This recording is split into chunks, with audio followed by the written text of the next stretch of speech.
Hiding from the light in the trophy room, thinking about the wins and the struggles too. Will it ever be enough for me? Don't you know it's when I'm impending, take you down just like a sonic boom. Wanna live on in your memory. Is it right or wrong? 'Cause there's a long fall to the bottom, so tag along. This isn't what you thought it was. The break of dawn is always where the darkness ends. So sing this song, 'cause loose lips don't tie loose ends. Is it right or wrong? 'Cause there's a long fall to the bottom, so sing along. This isn't where the story ends. Sing along. This isn't where the story ends. This isn't where the story ends.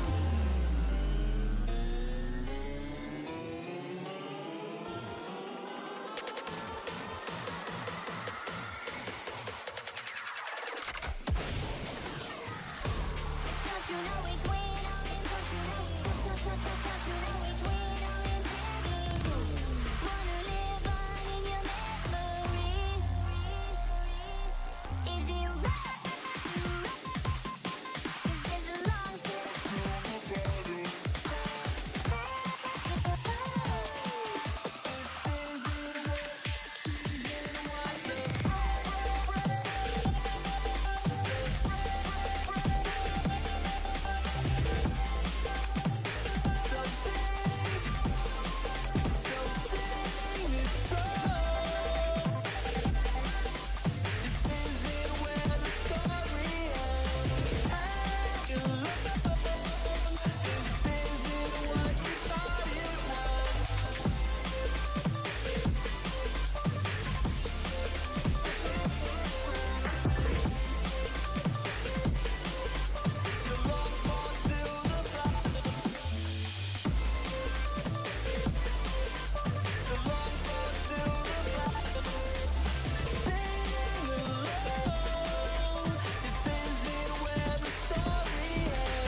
Fortnite fam!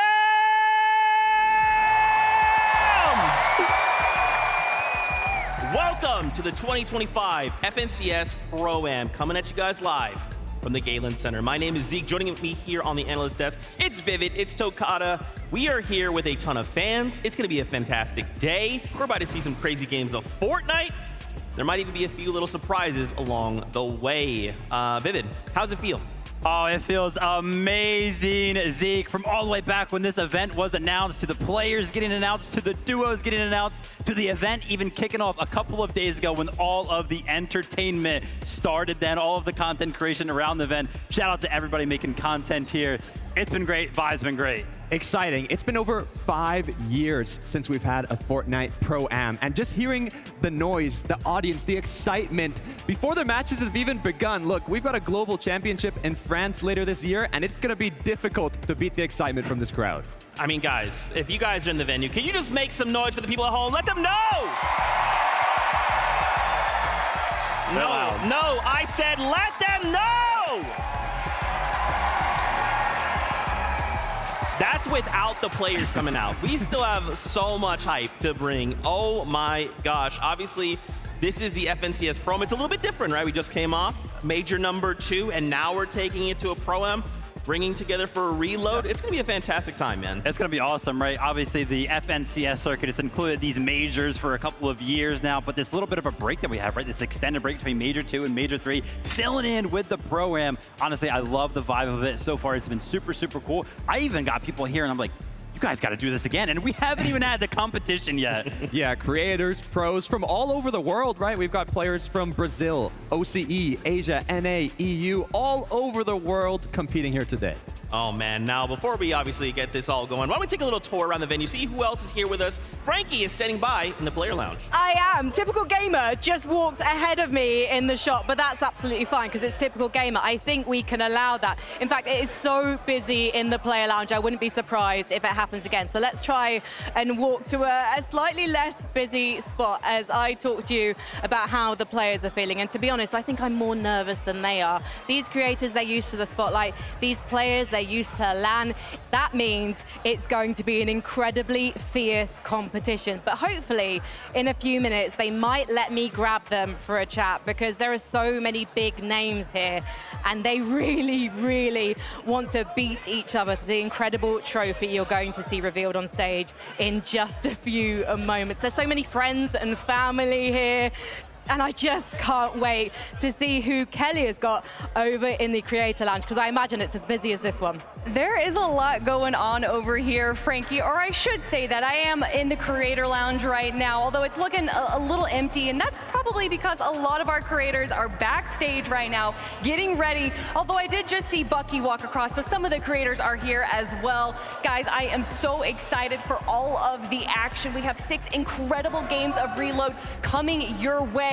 But we do still have a few moments before we get into all the action. But speaking of action, we gotta bring in the people that are gonna be calling all the action. It is our 2 casters, Taco and Jacob PR.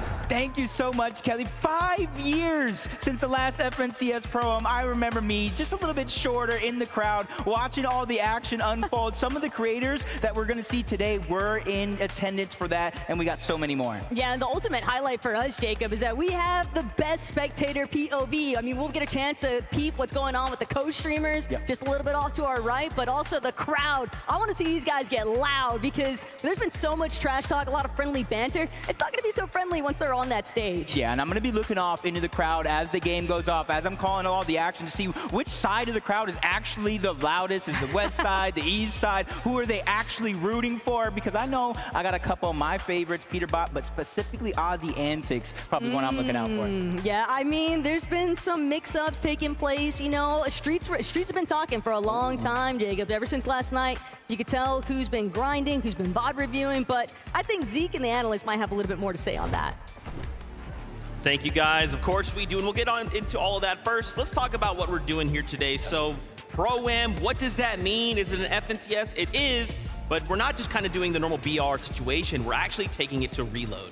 Yeah, in FNCS, we're typically jumping into the main island over there, 100 players, everything like that. As you can quickly see here, we're going to be dropping all the way down to 40 players, 20 duos, and every single duo is going to have a content creator and a pro comprising of that team. Now, of course, the biggest difference here is we're going to be jumping into the reload game mode, and the biggest thing about that is that if you get eliminated, as long as your duo is still alive, you actually jump back into the action.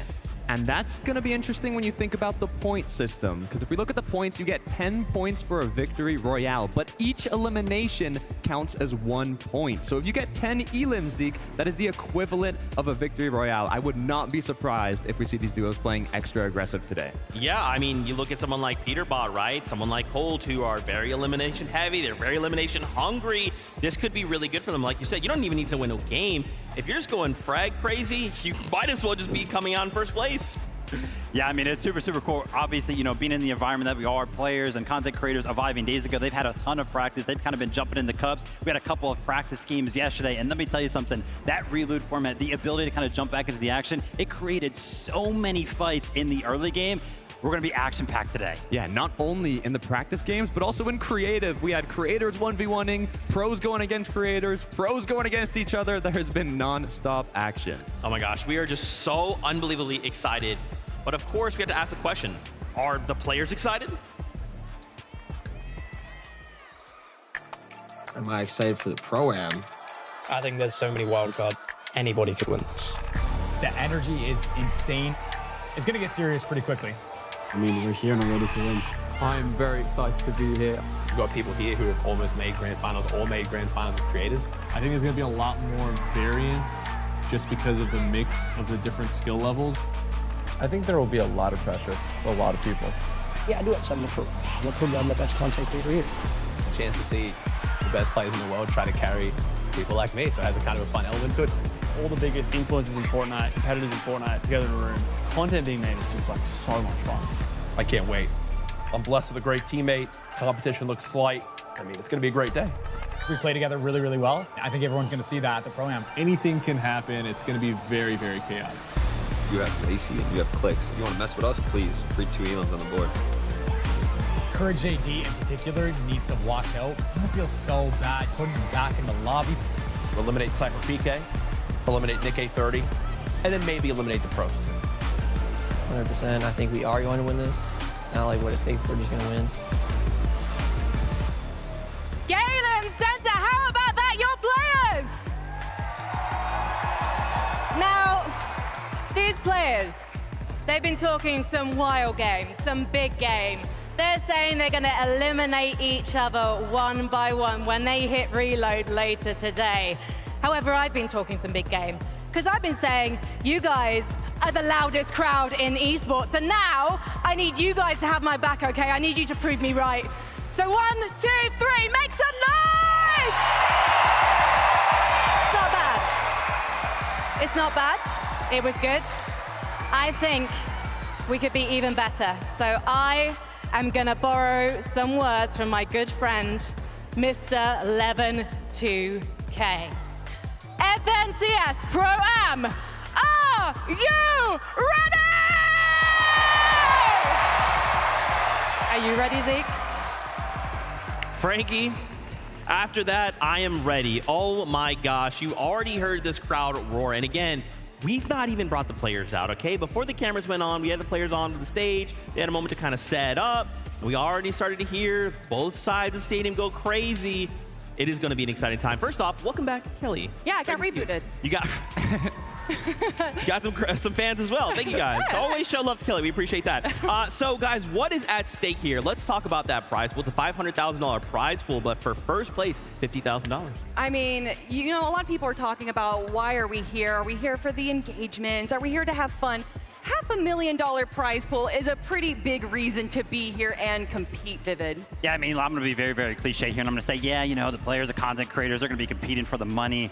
Yeah, that's the prize for them. The prize really is for the Fortnite fam. The enjoyment already that's coming out of this event. Obviously, the 6 games we have yet to be entertained by. I think we're the real winners. 100%. But look, it's not just the 500K prize pool, the 50K for first place. But if you do get that first place, it comes with something special, Zeke. Oh my gosh, we have an amazing and just beautiful trophy. Just a massive shout out there to Thomas Light for creating not only the trophy, but there will also be medals as well. They're the official silverware partner of the FNCS. They're kind of already making trophies in the sports space and now looking to take a step into esports. They've actually already created a trophy for the RLCS, and when the Pro-Am has a trophy, the Global Championships will have a trophy and medals as well. It's crazy. Yeah, Thomas Light is literally the official warrant holder for goldsmiths and silversmiths for His Majesty the King. Oh. So literally making trophies for royalty, and we have some royalty here as well. Please. Oh.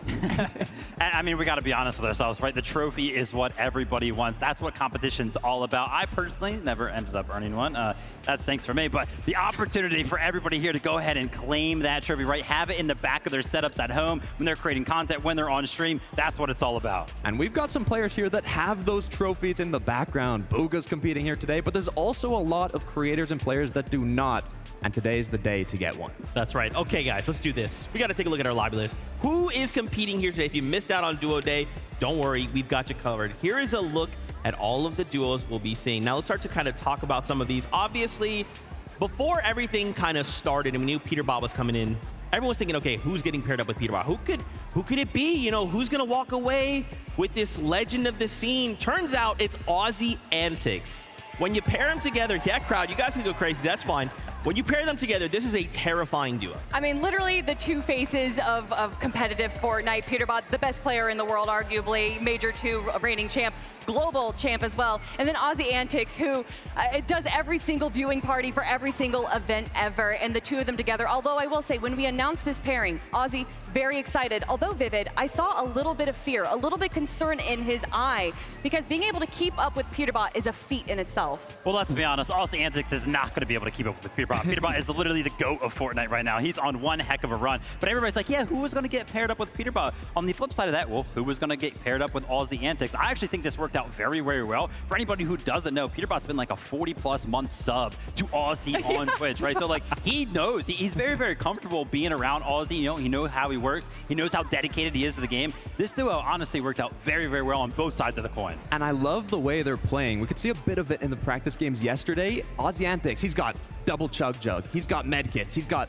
shockwaves, grappler, and he's like, all right, Peterbot, go frag out, get as many eliminations as you want. I'll be ready. I've got heals for you. I've got mobility for you. I've got everything you need to get that trophy. You know, we keep calling Aussie Antics a loot llama, but we saw the practice games yesterday. He eliminated Mr. Savage, so there is definitely some W key potential there. Oh man, I'm excited, of course, for the duo. Their objective here at the Pro-Am is very clear.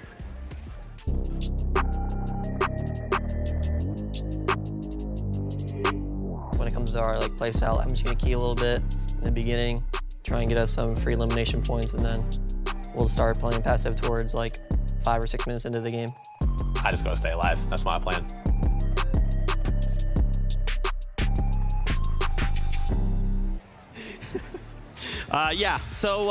Just gotta stay alive. That's it, Aussie, right? I mean, I love that you guys kind of brought up the practice game yesterday. Having a situation where we watched Peterbot kind of take a fight, was eliminated, rebooted, lands in front of Aussie, and Aussie's just like, hey, here's the stuff. Keep going. I'm gonna keep farming. I can't wait to see how they perform today. I mean, something we talk about in the FNCS is players knowing their roles and being able to play to the T, and that is exactly what Aussie and Peter are coming into this competition. They have such a good synergy. I really feel like they are, the team to beat. You know, honestly, we keep talking about how these practice games went yesterday, and it was like, yeah, Aussie Antics was kind of farming for Peterbot. But at the end of it, no leaks or anything like that. I think they're actually going to switch up how it's going to work. They might actually, work together just a little bit more than we were expecting. So it'll be interesting to see how they kind of practice and implement that new strategy. Yeah, and we're talking about support. Aussie Antics, look, I'm going to give one leak. He eliminated Mr. Savage yesterday in the practice game, so he can still hold his ground. Okay. Well, guess what? Frankie's actually standing by with the duo right now, so let's get their thoughts on how they're feeling. Yes, and before we ask them about their game, I need to ask, why is the FNCS Pro-Am going to be won by Reason and Faxity today? I don't really know, to be honest. I'm just going to go out there and win. Yeah, you're going to win, so no one's getting in your way today. Yeah, no, definitely not. That's probably the most obvious answer and the question I shouldn't have asked because we all knew it. Now, Aussie, I'm coming to you. What was it like when you were paired up with Peterbot, when the news sank in? I mean, it's exciting. Obviously, everyone wanted to get Peterbot. It put a bit more pressure on. I started practicing instantly. I was kind of going to gauge how serious I was going to take the event, of which teammate I got. Once you get Pete, you got to lock in. So. And how seriously are you taking the event? I mean, pretty seriously. I mean, no one's expecting me to be the firepower on the team, but if you got to keep up with Peterbot, you got to at least be like practicing. So I put a lot of time in. I'm feeling pretty good. Peter, have you been surprised by the firepower that Ozzy is bringing? A little bit. I thought he would be a little bit worse, but he's definitely gotten better. Is that because of you? No, it's not even because of me. I think he just, like, grinded on his own, but I think he's getting better for me. He's definitely been grinding. We're hearing rumors that more people might be heading your way at Slurpee Swamp today. Have you got a message for them? I hope people land on us at Slurpee. You know, it'll be free eliminations for me and Ozzy, so, yeah. Free eliminations. No one wants to give Peterbot free eliminations. To be honest, they probably feel free when people are actually coming at you primed and ready to go. Ozzy, so you've talked about the fact that you're just going to be a bit of a walking llama for Peter today. But after the test games yesterday, where you did get an elimination on Ali A, are you feeling like actually you might be going more for the elims now, more direct? We'll see. I don't want to say too much, but I mean, if I go the full llama route, people are going to start looking for me as the llama, so we'll change it up a bit. I don't want to keep the strategy like too one-sided, so, you know, I'll get in the mix a little bit. And you are such a kind, lovely person. If you ask Ozzy to talk about the competition, he's just like, I don't do that. I can't talk about anyone in a bad way. But I do want to know, has Pete told you any trash talk? Oh, I mean, we'll see. I don't want to mess up his flow state. I know Pete likes to smack talk. He likes to, crash out on people a bit, so I don't want to mess him up too much. So I'm usually Mr. Positive, but it's a tournament. There's money on the line, We'll see how we go. So the answer is no. Pete hasn't taught him any smack talk. He's literally the same Ozzy antics we know and love. Peter, Ozzy, thank you so much for talking to me today, and I know you're going to put on a good show. Let's head back to the desk. Thank you so much, Frankie. Yeah, I mean, so we've obviously had a couple days now with everybody here at the tournament. We've had kind of chances to catch up with Ozzy individually, Peterbot individually, and a couple times together, right? And you can definitely tell Ozzy's taking this very seriously. He's really putting in time. He's really trying to refine. And Peterbot is just being Peterbot. He's just like, yeah, I'm going to show up on the show day. Everyone's getting eliminated. Peterbot saying that Ozzy is not as bad as he thought he was is the nicest compliment I have ever heard out of Peterbot's mouth. So that right there is a good sign. Obviously one-sided there when it comes down to the communication, right? Ozzy a lot more invested into the questions. And yeah, like Zeke went ahead and said there, just confidence spewing out of Peterbot. Every single time he's on camera, he's just like, yeah, I'm going to win. People are sleeping on Ozzy a little bit, though, no? I mean, when you're put up with Peterbot, it's hard to kind of make that comparison, right? The GOAT of Fortnite competitive, the GOAT of Fortnite viewing parties, but they definitely have what it takes. You said the word GOAT there, and that got me thinking. There is a GOAT we have to highlight, and it's someone who's going to be fighting for the #1 loudest duo on the day. It's Courage JD paired up with Cold. Obviously, if you guys, again, have been watching since Duo Day, you know we had Courage on the show. He was really excited. Finally, they got some time to practice together, and, Courage has been taking this extremely seriously. Yeah, initially Cold was being a little cold to Courage JD, but once they did finally get the practice in, it definitely looks a lot better. Courage JD, we were talking about Ozzy Antics putting in the work, putting in the practice. Every time I tune into Twitch, Courage JD is practicing with some kind of pro. Yeah, and I got to say, Zeke was mentioning, oh yeah, they're going to be competing for the loudest duo. I'm pretty sure one half of this duo is going to be entirely carrying that loudness. I'll let you guys at home kind of decide who that's going to be right there. But yeah, to bring up Kelly's point right there, the practice that Courage has been bringing to the table. It's not only the time that he's put it in, because obviously it's been a bunch. It's actually the quality of that practice that kind of caught my eye. Jumping into lobbies, jumping into creative with other professional players, even ones that are actually competing in the event. Like I saw they had a great session with Venno himself, right? A little bit tips and tricks there about how to fight box to box. So great job by Courage to go ahead and jump into the action. Yeah, and also the vibes. I mean, this morning, Courage was, I would say, the first one in the practice lounge. And he came, he had 3 bananas, 2 waters, 3 granola bars, and it was all for Cold. He said, my duo has got to be ready to compete today, so I think they definitely got what it takes. Yeah, I mean, he's a character, right? And of course, him being basically the last one out last night during the practice hours, like, I cannot wait to see Courage compete. He did have some quotes in that piece that we showed earlier. I believe he said he was going to eliminate Cypher PK, Nick A30, Nick A30, and then some of the pros. Maybe, so, maybe. Oh, okay, yeah. And of course, during the Duo Day, he was the self-proclaimed 2025 FCS Pro-Am champion. So we'll see how that goes today. Yeah, I mean, honestly, there's a lot of possibility to Takada. I do think that Courage JD may have made a few enemies, though.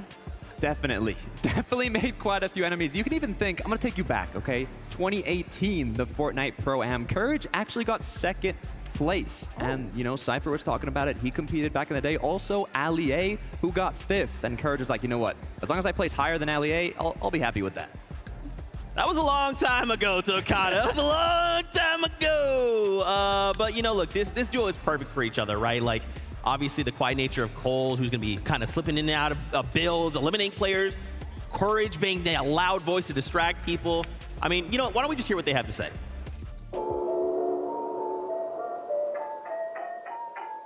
The best content creator at the Fortnite Pro-Am.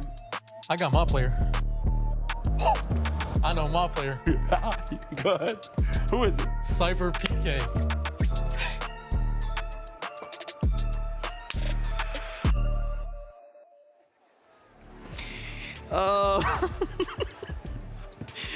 If that's not an indication we've been having a lot of fun this weekend, I don't know what is. Very excited to see how these guys compete. You know, obviously, Cold is Cold. So, you know, we kind of have touched a lot on Courage and how much work he's been putting in, but Cold is a very difficult individual to stop once he gets going. I mean, Major 2 reigning champ. He every time we see these like stats of who has the most damage, it's between him and Peterbot on who's fighting for first. Absolutely an incredible fragger. Definitely a threat to the rest of the lobby. Yeah, an incredible performance in Major 2 from Cold. Best damage ratio over the course of 12 games against other professional players was seriously a feat. Obviously, that's the crazy thing, right? When we think about, you know, how well they play in majors, it's always against other professional players. Throw in content creators in the mix, you're one of the best fraggers in the game. Being Cold, woo, it's gonna be scary. Hey, 3-time FNCS champ. I mean, look, they're joking around, they're having fun, but I think when that first game starts, they're gonna be locked in. They're gonna be focused, and they're gonna do a great job. I'm curious to see where they're at right now. Frankie is standing by with the duo. Let's get their thoughts on the Pro-Am. Well, Cold was 14 years old when he won his first FNCS major finals. Courage is 31, and he's hoping he's going to get his first title today. And you brought the bananas. What's this all about? Yeah, it's important to have fruits, keep your blood sugar high. I'm going to have 2 bananas per game, which will equate to 12 bananas by the end of this. And I think if I get 1 elimination per banana, we'll be in a good spot. Who are you going to eliminate, though? Who's the easiest? I mean, how long do we got? Cypher PK, we were fighting earlier, easy eliminations. Peterbot hasn't even warmed up, not worried about him anymore. Typical gamer might almost be 50, so his reaction time isn't cutting it. And I got Cold as a duo, so what am I worried about? You do have Cold as a duo. The weird thing is, I would have thought it'd be him with the back injury after the test games we played yesterday because he was carrying you quite a lot. Cold, how are you feeling about your partner? He's been grinding more than anyone in this entire building. He has. I can tell he really wants it, and like he wants to do well in this, so I'm going to do my best to give him what he wants. How long have you been able to practice as a duo? Because, I mean, you had the Major 2 finals not that long ago. To practice for this? Yeah. Not much practice coming from me, to be honest, but I got Courage for that, so. Well, you did have a little bit of trouble. You're dropping south of booming base, and unfortunately for you guys, malheureusement, the French are going there too. What's the tactic for dealing with them today? Because they gave you a lot of trouble yesterday. There is going to be no dealing with them. We're just going to let them do their thing. We're going to do our thing, and we'll see how it goes. Are you going to do what I call the Mongol strat? Are you going to hide in a bush until the danger's gone? Of course not. This man doesn't hide in no bush. Courage, do you think that you've put quite a lot of pressure on yourself with this event? Because obviously you've been grinding, but back at the 2018 Celebrity Pro-Am, you did lose to Ninja. He put you in second place. You say you gave it to him, but I'm not so sure. Look, Ninja needed to complete his story arc at the first Pro-Am. I love my boy Tyler, but he had to get that win. This time, though, I'm coming for first place only, and if we win first place, I told Cold I'm giving him all my prize money, so. All the prize money, I mean, 50 grand? It's not pocket change to me, but maybe to this mad, but you could buy an awful lot of bananas with that, Cold. Let's head back to the desk.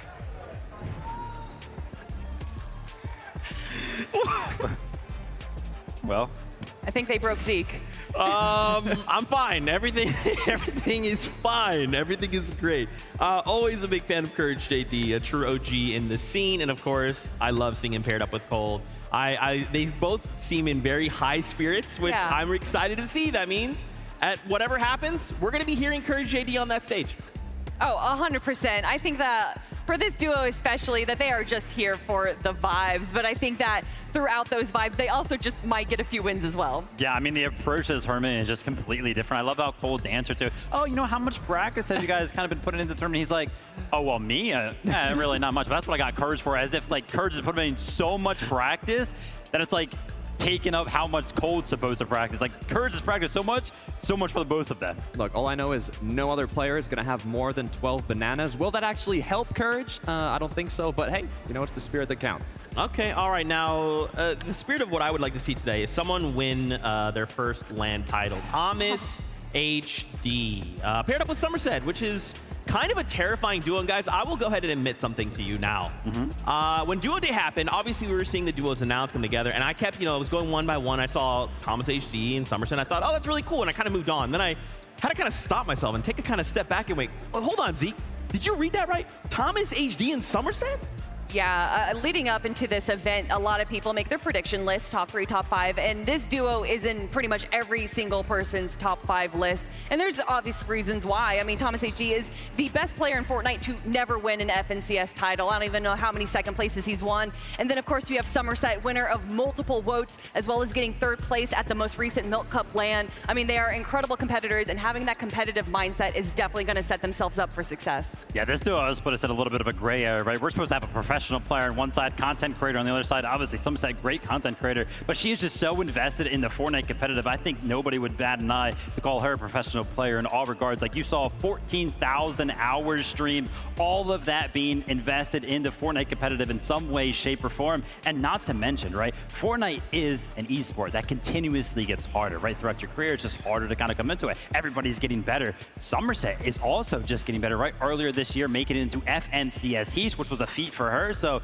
she's constantly getting better, paired up with Thomas HD, scary duo. They're going to be lethal. I mean, not only making it to Heat's 3rd place in the Milk Cup, Thomas HD, on the other hand, 4 times he's placed 2nd place in FNCS Grand Finals, one of those being the Global Championship. Now, we did talk with Thomas, talked with Somerset. We said, if you win today, do you think it's going to count as your first FNCS win? Now, Thomas said no, but Somerset, on the other hand, had another idea. Yes, she said yes, and look, we agree. It still has FNCS before the Pro-Am, so if you win, Thomas, it does count. Why don't we go on over to Frankie, who's standing by. Frankie, ask him if it counts.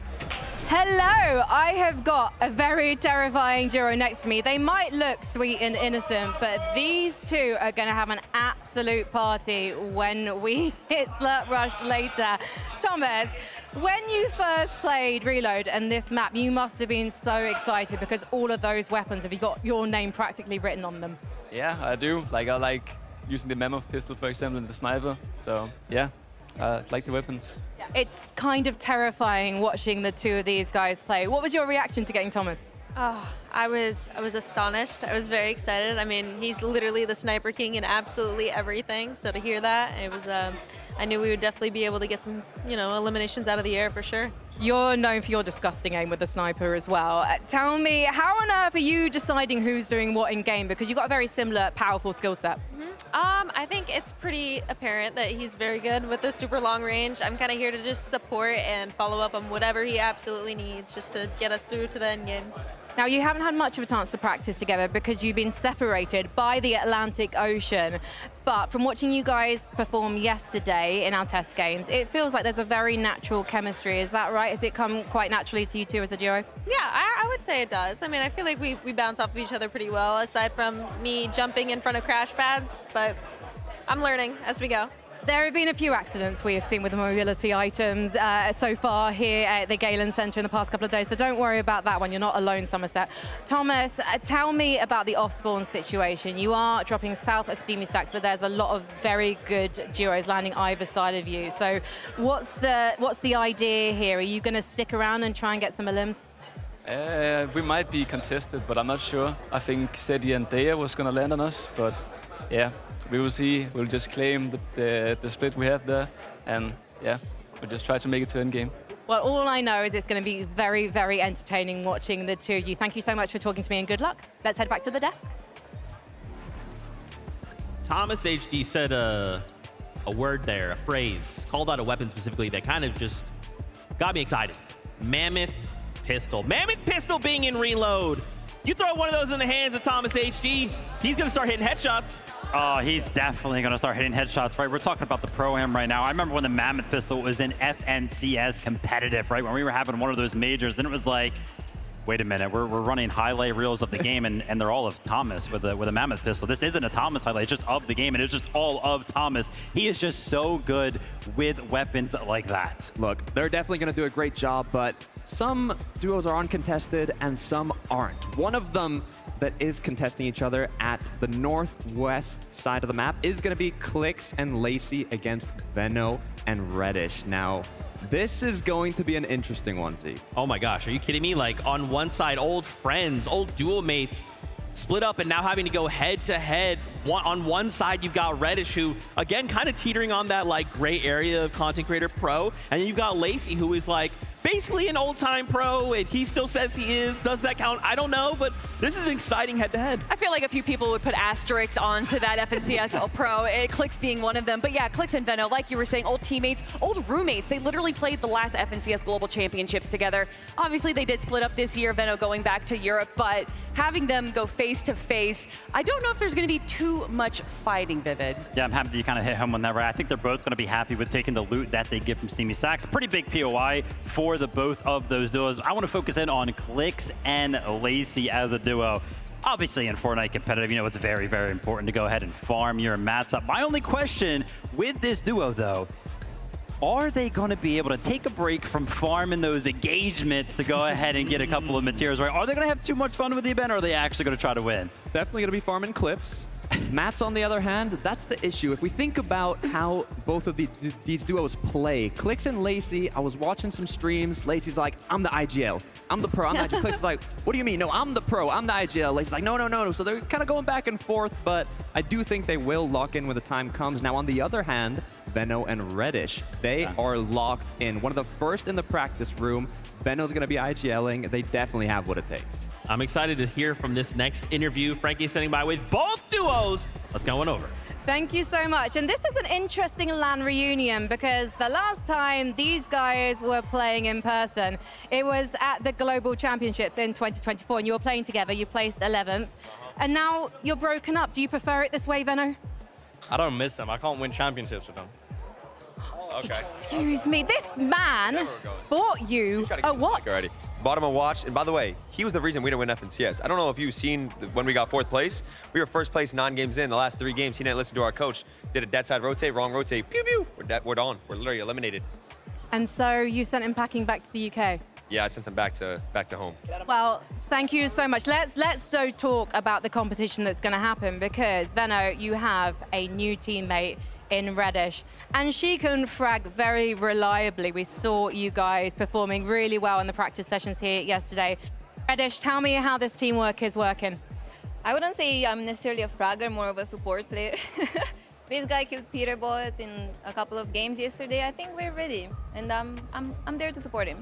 We know that you've also won on LAN. There was a LAN at the end of last year in London that you picked up the W4. So have you taught Veno anything? If there's ever a zero build tournament, he knows to pick me up. That was a zero build cup, so. But you've been practicing those builds, I know. And Lacey, have you been practicing those builds? Because I've heard you've jumped back into the game. It's like riding a bike, but is it really? It is. It's like riding a bike for me. You know, I was born with the talent. It's not really a skill I learned. I was born with it. But I've been VOD reviewing all last night. I was locked in, looking at the VODs, studying film, making sure that we're ready and strategize for today. And he is a former pro player, Click, so surely he's going to be leading you in game. Yeah, I mean, he's, you know, a former pro player. How much earnings do you have? $5,000. 5,000. I mean, you know, I have almost like what, 700. She has how? You have 40,000? I got like 40K. Also, I want to say, why's your voice so raspy, Lacey? You said what? Why's your voice so raspy? My voice raspy because last night we were VOD reviewing and I was screaming the comms. We were practicing comms last night. Yep. Shockwave on height, shockwave on height. Yeah. He was doing all that. Yeah. Well, I wanted to ask you guys about the showdown at Steamy Stacks, but you guys have been talking at each other so long, we're just going to see what happens in the game. Let's head back to the desk. See, it's weird because they said they were VOD reviewing. Now, Lacey was definitely having a lot of fun. I don't think it was in Fortnite, though. Can confirm. Will that turn out well today? Will it not? I mean, he was looking awake. looking happy. I think they can do it. You know, listen, when the lights come on, the cameras turn on, this is still Lacey, right? This is still Clicks. This is all for show. This is the character they're letting out, but then the time comes, they're going to win it all. That's my prediction. Anyway, let's move on to the next Ospawn situation happening. We're seeing, and I actually want to come back to you for this, Tokata. We have Zemi and Cooper going up against Gone and Flakes. You've been super tapped into the Spanish community, so kind of give us the rundown of what you're seeing. Yeah, this is interesting because when you think of Cooper and Zemi, you look at a majority of the predictions that have been made for the Pro-Am, and Cooper Zemi, their top 3 are just set at winning the whole event. Yeah. Now, Gone and Flakes, I think, went under the radar a little bit. Flakes actually just qualified to the major finals on Brazil. They are the duo representing Brazil here today, and he's put alongside a pro. I mean, I was talking to Gorilon, who's actually here doing a viewing party in Spanish. Shout out Gorilon, and he was saying this duo is going to play aggressive. Unlike you got Steamy Stacks, kind of an uncontested, both good in their own loot, but there's also been a surprise contestation on this side of the map. A lot of contestation going on over there. And I was actually talking to Cooper specifically yesterday. And I was like, yo, what's up, Cooper? How you doing, man? How you feeling? He was like, I'm feeling confident right now. And he wasn't talking about his own play. He was pointing over at Zem and he was like, dude, this guy, he's better than me in most of the end games that we just played through. All the cups, all the practice we're getting in. Sometimes he's dropping more eliminations than I am. So the confidence kind of going into this competition, very, very high for the duo. Yeah, and Cooper, you know, going all the way back to the 2023 Global Championships, a lot of people, for whatever reason, discredited that win. A lot of people saying that the 6 games there, you know, that was the easiest win for the FNCS. And then he has come back time and time again, making it to the grand finals, making it to the top 5 to say, it wasn't a fluke, I deserve this win, and he's here to come back once again for another FNCS title. I love it. I love it. And I love that you pointed out as well as Zemi, because I heard that same thing, right? And when we're talking with Zemi, it's like, you know, what do you think? What would lead to your success? Another person to say the Mammoth pistol. And at that point, yeah, I kind of heard Cypher PK you know, quietly say, yeah, don't let him get that. Don't let him get that. So I'm excited to see, man. I do agree. Could this be the duo that wins it all? 100%. Both of them are incredibly strong competitors. Cooper is incredibly intelligent, but also has great fragging ability as well. So the two of them together, I think, has a lot of potential. They are going to be contested, potentially triple contested by Faxity, but who knows if you can trust what Faxity says where he's going to be landing, Vivid. Yeah, it'll be crazy to see if they actually do end up fighting us one. But again, you know, Cooper Zemi entering that gray area, both of them kind of pros in their own regards. Okay, you know what time it is. We've got an interview lined up with both the duos once again. Yes, I'm so excited to have Cooper and Zemi and Flakes and Gone. We'll come to the Brazilian guys first, because yesterday I was having a chat with you and you were like, we're partners, we're brothers. And it feels like this competition might have even brought you closer together. Yes. I love to play with Gone. And here we have more synergy. And I want to see this again in Brazil, man.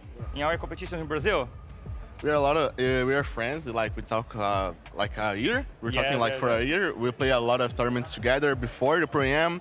We play a lot of duo. I don't think we play trios, but we play duo together, trying to call for Cash Cup duos. And maybe you can join my trio, man. We have chemistry. Bye, Swetan. I will put Gone on my team. Bye, Susu. Bye, Su. Bye, Jonas. Well, they have been rivals in the recent major finals because you actually made the major finals. But Flakes, you've been telling me that you're more of a support player. Yes, I qualified to grand finals in Brazil, but I am like a support player, yes. I take heals for my team, mats, like a walking llama, and I help them to perform well. This is what I do. Well, let's head over to your rivals at Dirty Docks, because you guys are going to be having Ospawn battles today. Zemi, you've been grinding the game, it turns out. 260 hours in Chapter 6, more than Flakes. That makes me feel like you're very, very keen to take this home for you. That's what I'm here for. I mean, as soon as I found out Cooper is my teammate, we started practicing every single day pretty much. Every single tournament there's been upcoming to this tournament, we've played it. We're very confident, and I couldn't ask for a better teammate. Cooper is incredible at the game, and he's also down to put in the hours and practice, and it's been good so far. You are playing with the global champion. Cooper, come here. Let me know, what's it been like training with Zemi? How does he compare with the likes of your former teammates?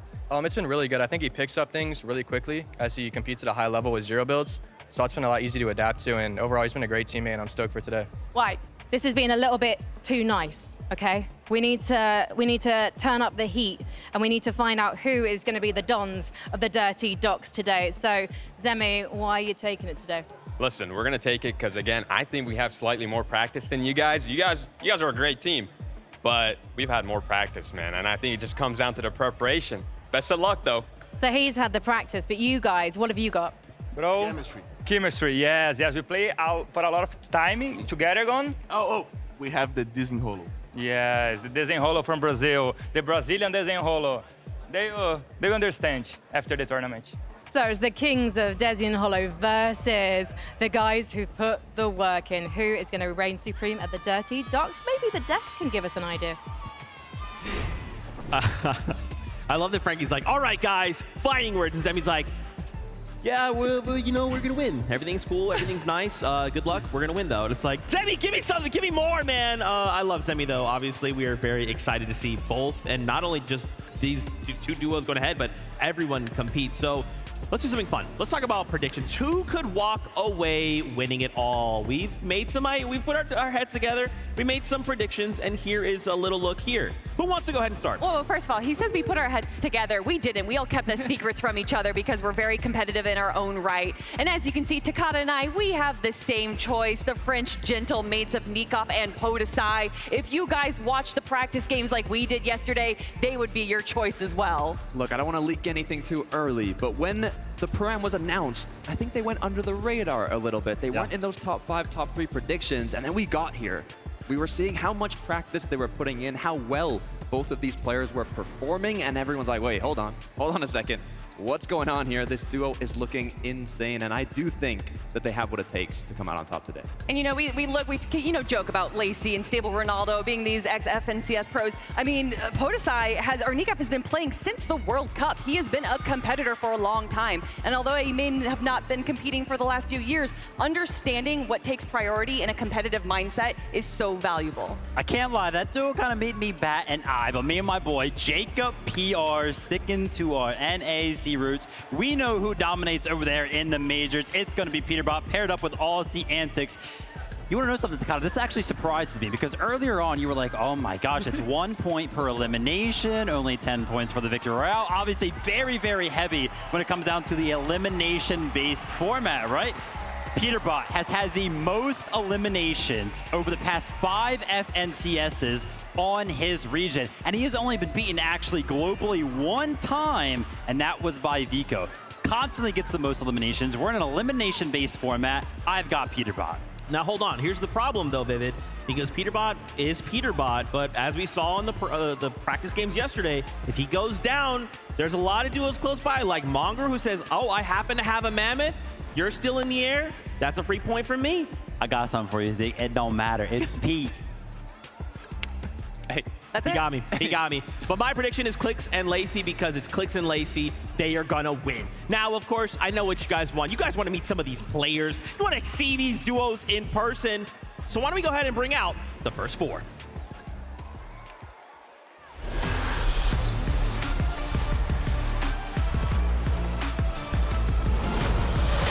Make some noise for Zemi and Cooper. 2 Titans from competitive and content are here to duke it out and reload, looking to take that top spot. Let's hear it for Reddish and Benno. Friendly faces, but not so friendly in game, and with an unmatched competitive drive, they're ready to take it home.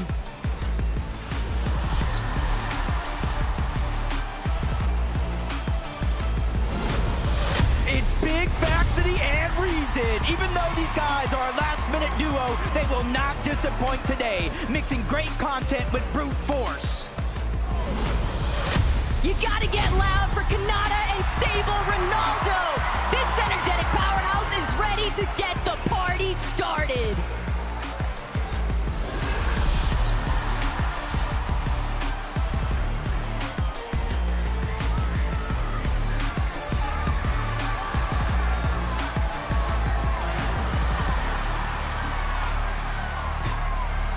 That was just the first 4, and we are already going absolutely crazy.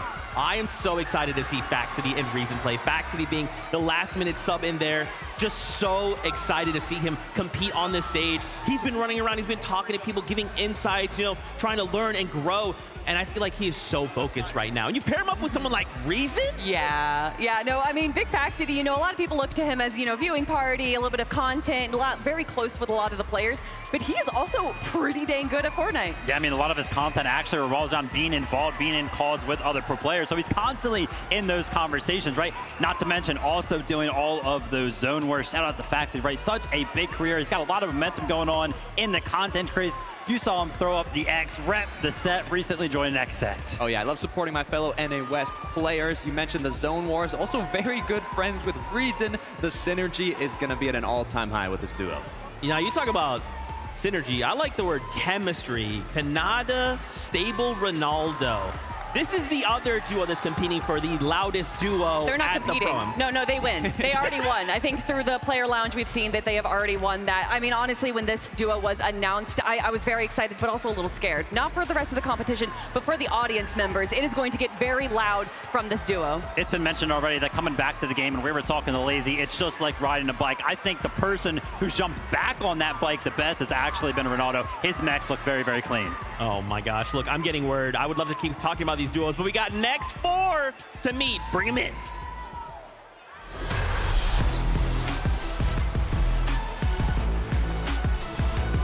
It's Cypher and Moxie. The LA takeover has begun, and they're not looking to go home empty-handed. Show us what you got.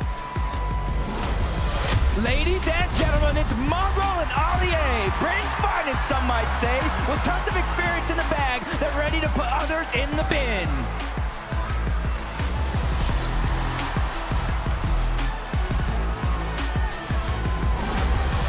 Viva La France, Sneakoff, and Podicide. The Gentlemates have entered the stage, and you know that trophy would look oh so good in their office. Let's hear it for Courage, JD, and Cold. Pretty bold to announce yourself as the champion already, but we respect it. Let's see you back up that statement.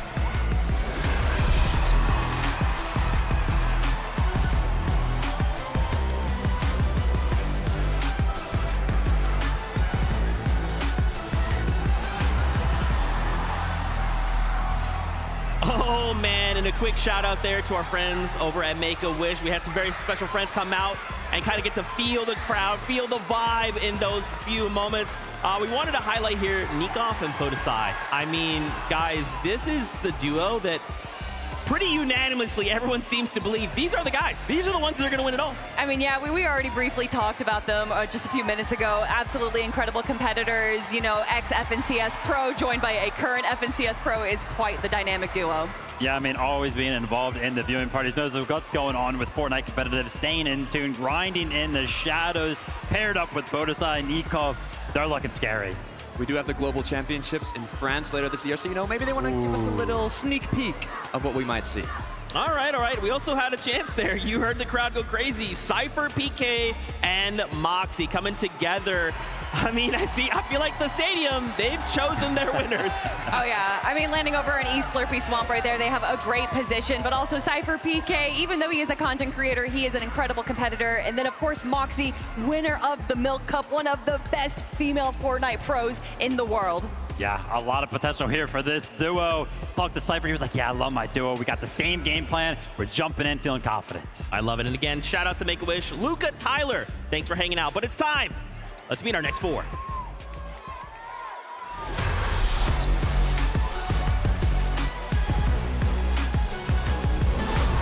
Give it up for Lachlan and Mr. Savage. The boys are ready to hit the ground running and combine maximum content with pure skill. It's showtime.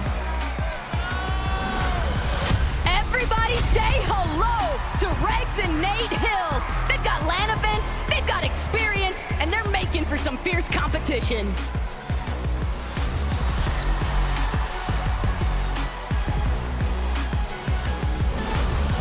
Make some noise for Captain Shota and Koyota, all the way from Japan. These guys are here to make their mark on the international stage with a big win. Next up, it's Booga and Typical Gamer, a World Cup title paired up with world-class content. This is the perfect recipe for success.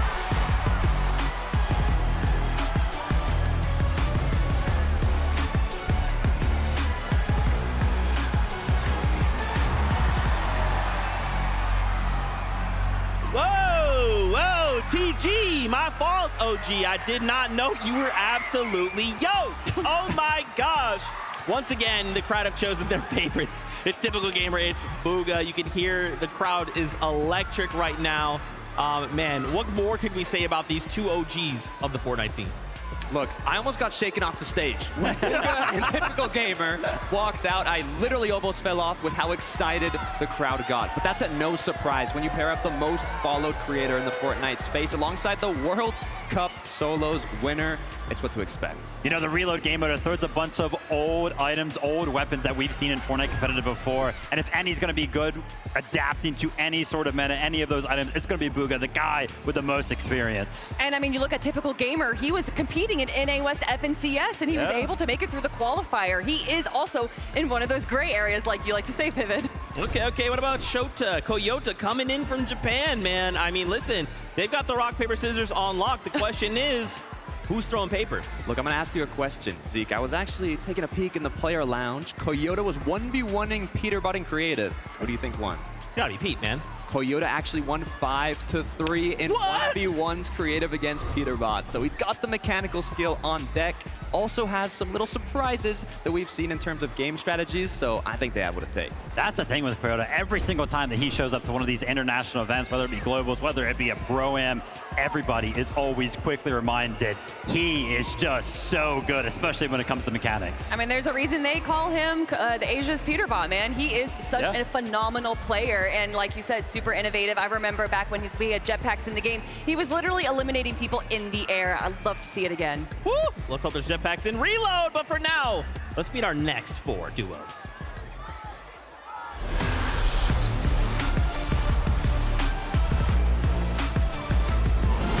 Their names are Alex and Loser Fruit, but there's no losers in sight. It's time to represent Power and Oceania.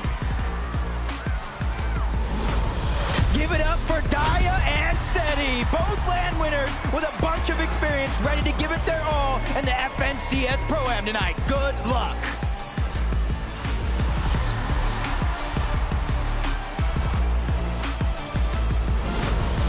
Locked and loaded, Thomas and Somerset.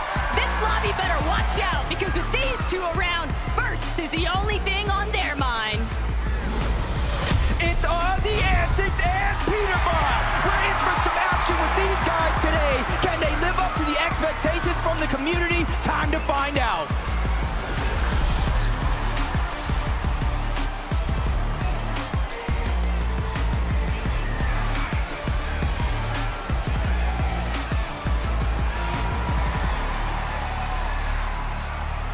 I mean, I'm feeling it. This is insane. We still have one more group left to go, but let's talk about Daya and Seti. I mean, Seti's an invitational champion, a legend in the EU scene. You pair him up with Daya, who just recently won the Milk Cup LAN.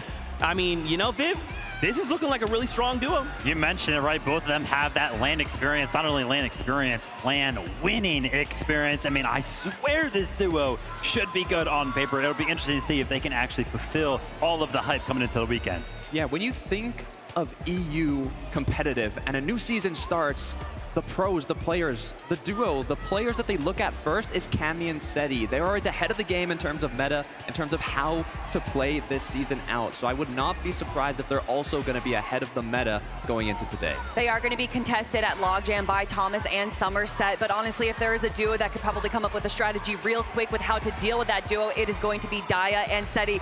But we got to talk about our OCE players. That's right, Alex. We've got paired up with Loser Fruit. I mean, in yesterday's practice games, guys, Alex was going crazy. Thankfully, they had Callum come out with them. Man, these guys are looking really, really strong. Yeah, when we were watching the games, there I am seeing a player with like 8 eliminations. I'm like, oh, of course, Peterbot's going crazy. Oh, wait, no, that's Alex. Alex is eliminating everyone.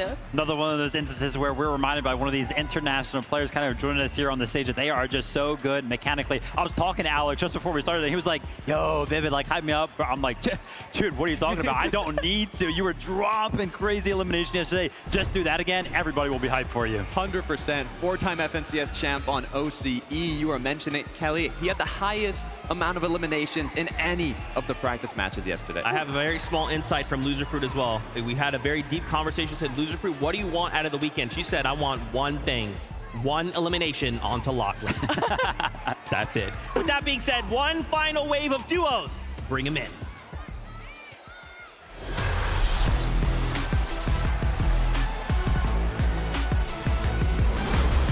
Get loud for Queasy and Nick at 30. These guys will never back down and look to have an amazing day. I can guarantee to see them on high ground. Flakes and God have entered the building, everybody. Things are really heating up, and Brazil is coming in hot for today's competition.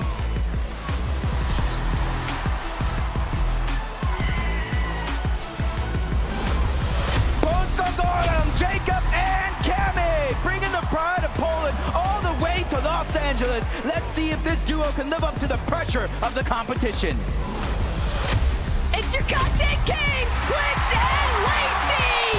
They are already first in everyone's hearts, but now it's time to place first on the big stage.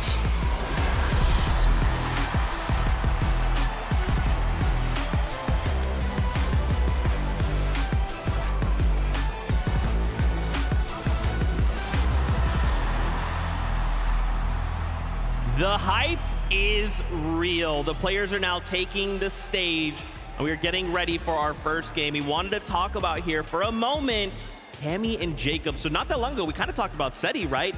And I feel like what's happening right now is Seti, typically when you look at this duo, Seti and Cami, they kind of come into tournaments real quiet, under the radar. And now you're telling me, Tokata, we have Seti already doing that. And now on the other end of Slurp Rush, we have Cami and Jacob doing the same thing?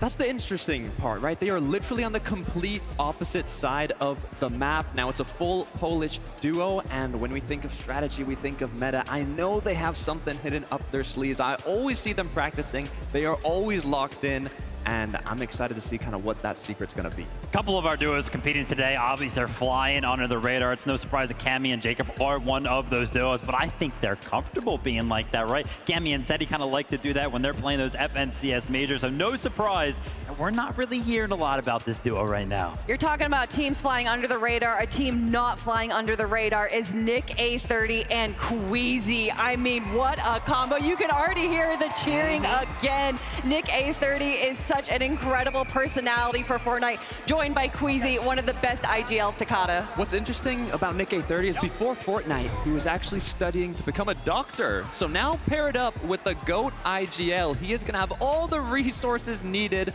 to keep him alive and play that support role. Well, obviously Queasy, one of the GOATs when it comes to the IGL category. Talking about Fortnite, are they gonna be able to pull off the typical surgical procedure that is take height, don't die? I love it. You know, and after yesterday, we had these practice games to look at, and unfortunately, Nick had a moment where he kind of crash padded Queasy back in the storm. So I said, hey, Nick, I kind of walked up and said, hey, Nick, what is the one thing we're not doing tomorrow? He said, you saw the crash pad play, didn't you? You know, and I said, of course I did, Nick. And he's like, hey, look, Zeke, tomorrow that's not happening. Don't worry. And of course, the fact that we saw them on height, yeah. I love that you're kind of saying that kind of clinical, surgical precision, bro. I was like, wait a minute, are we watching a Pro-Am or are we watching FNCS? I mean, it's going to be a guarantee. We're going to see Queasy, we're going to see Nick A30 up on the high ground. Are they going to be able to control it, right? Maintain it? We'll have to see. That's the difficult part, right? It did get taken from them in last moments, but it was because of a questionable crash pad play. So, you know, they had moments to practice. It was good. It was a practice game. Today is the real deal. The one concern I have for this duo isn't about being contested, isn't about being able to play well, is how is Nick A30 going to deal with Queasy's language? We know that all the people competing here are going to be streaming their perspective, so we know, and also there's going to be some listen-ins as well. We got a lot of possible chaoticness for the family-friendly player. Yeah, absolutely, and you're going to kind of talk about, you know, chaos, right? That's what Reload's all about. If we're taking a look at some of the items that we might expect some of our competitors to go ahead and pick up today, mobility being one of the most important things whenever we talk about Fortnite competitive. There's actually so much mobility in a Reload, right? We got the shockwaves, obviously those breaking builds. Those are going to cause some chaos. We got the grapplers. You can make so many, you know, crazy plays with that, avoid fall damage, you know, jump on the high ground with that pretty easily. The crash pads that we were kind of talking about, they send you so far. When we're talking about a smaller map, it feels like they send you halfway across the map. and also thinking about strategies. There's a lot of mobility, but also, look, I don't want to leak it for the players, right? But seeing the practice games, if you're uncontested, we saw some duos just send the pro player somewhere else, let them battle it out. The creator farmed out the mats, got all the loot, got everything they needed to play out the later parts of the match. And hey, if the pro gets eliminated, you just reload back in, take all that loot. So I'm curious to see if we see that come to play. I mean, yeah, that was a strategy that we saw in Major 2, right? With the new reboot purchasing that you can do. That is definitely a competitive level strategy. And that's what we need right now. A lot of these players prepping, getting ready. It has been all about the scrimming and the VOD reviewing for these duos. Who has been able to put in the most practice? How have they synergized as duos? Because this is it. This is the Pro-Am, right? We haven't had one in 5 years. A lot is on the line right now. Vibes, I mean, at an all-time high, right? Obviously, there is definitely some more competitive edge, but there's also just like a lot of fun, kind of bringing together, you know, both ends of the same coin, right? Hyper-competitive FNCS, and then content creators, right? Who, when you bring them together, it's like we're one big family coming together once again. I mean, again, having old OGs coming together and be like, yeah, I still rock Fortnite. Yeah, you want a 1v1? Oh, I just dumped you? That's crazy. Yeah, I heard you guys talking, saying that there's already people before the show even started being like, we need another one next year, and the games hadn't even started yet. Yeah, it's crazy stuff. As we were kind of going down the line right there and showing some of our duos get locked in, start to, you know, talk some strategy with each other, I saw Thomas HD and Somerset kind of pop in, and that made me, you know, remember a conversation that I had with Somerset just earlier on today, and I think it's very, very important because this is something that we can talk about when it comes to every single duo. I was like, hey, Summer, you know, how you feeling? She was like, surprisingly, I'm not nervous at all. I think that's like really, really big because, you know, from her perspective, it's like, oh yeah, you know, she's used to being nervous when it comes to competitive events. She's finally kind of hit her stride where the nerves are finally going away and she's going to be able to lock into the competition. Yeah, confidence is key, especially when eliminations, I mean, we talked about it, 10 elims is the equivalent of a victory royale. So if you're able to just farm a good amount of elims at the start of the match, you have a very good shot of getting first place. Now, what I'm thinking about as well, we've had a bit of drop spot changes, but maybe we've had a little bit of drop spot baits, right? I know Mongrel Allier said they were landing on Peterbot and Aussie Antics. Will they actually do that now that it's game time? Reason Faxvidi said they're landing on Cooper's Emmy and Gone and Flakes. That's like 3 of the most powerful duos in the same POI. I don't know if it's really going to happen. I mean, did you see Aussie Antics video of Ali A watching Peterbot build? I don't know if they're going to be dropping, and if they are, they're going to be doing it very carefully. But like you guys are saying, it's all about the vibes. We've had so much fun. There's just been so much content going out. We also have a lot of co-streamers up in the audience right now. There's people representing so many different regions. This is what Fortnite is all about. Yeah, 100%. Very, very excited to kind of jump into the action. Gosh, Zeke, you know, I got a question for you, Zeke. You know, obviously you kind of punched in your ticket, Clicks and Lacey yesterday. You know, Lacey, after his extensive VOD review session last night. How you feeling about your pick? I wasn't aware of the VOD review session personally, but listen, this is still Clicks, this is still Lacey, you know. Clicks is looking really good, right? Again, we had kind of 3 practice games yesterday we got to watch. We got to kind of clue in, see how things are kind of going. Clicks, to him, it looks like I'm just watching Major 2, right? It looks like I'm just watching the same Clicks I just got done watching. And of course, with Lacey, like, yeah, this guy loves content, of course, but he knows how much Clicks wants it. He knows what this means to Clicks. So when the time comes, he will lock in. We all know the ongoing joke of the 4th place curse from Clicks. Unfortunately, getting 4th place again with Veno back last year. And then this year, getting 3rd place in Major 1. Major 2, he gets 2nd place. We were already talking about if Thomas HD wins, would this officially be his first FNCS title? Well, what about that question for Clicks? Yeah, I mean, a lot of people are kind of, I've seen it on socials a lot. Clicks is actually in his prime right now. Definitely those placements, they're kind of backing it up. We're talking about storylines when it comes down to primes and everything like that. Why don't we go ahead and focus in on Mr. Savage and Lachlan, right? Mr. Savage was retired from Fortnite Competitive earlier this year, and it did not take long before he kind of rejoined us for Major 2, joined another trio, got right back into the action, so I think he's locked in right there. The thing that I love about Mr. Savage is that, you know, I remember competing against Guy, and he always had his supporter creator code. It was always like 200 IQ, because everybody always kind of coined him as the smartest player. Of course, now we could see it right a couple minutes ago, right? He changed his code now to code Mr. Savage, but still has those smarts. Has the IQ from retired to qualifying grand finals, but now competing here at the Pro-Am. And you were talking about does it count as an FNCS win? Well, if it does, if Mr. Savage Lachlan wins, even Peterbot Aussie Antics, that means Aussie Antics is an FNCS win. He doesn't, and Clicks doesn't. That is definitely going to be a funny ongoing joke.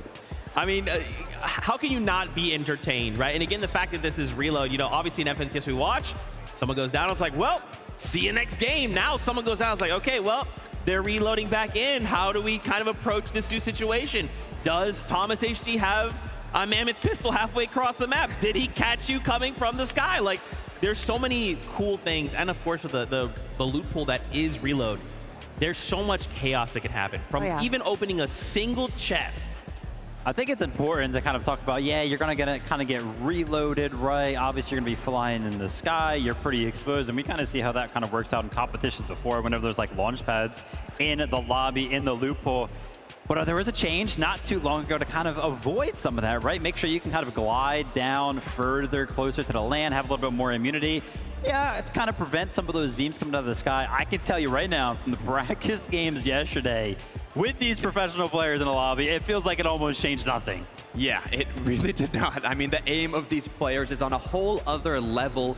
And what I'm thinking is, in a lot of the performance evaluations, the players are playing safe. They were, hiding the box, going for the late games, and trying to get a good placement. Because in those end games, you are going to get a lot of opportunities for eliminations.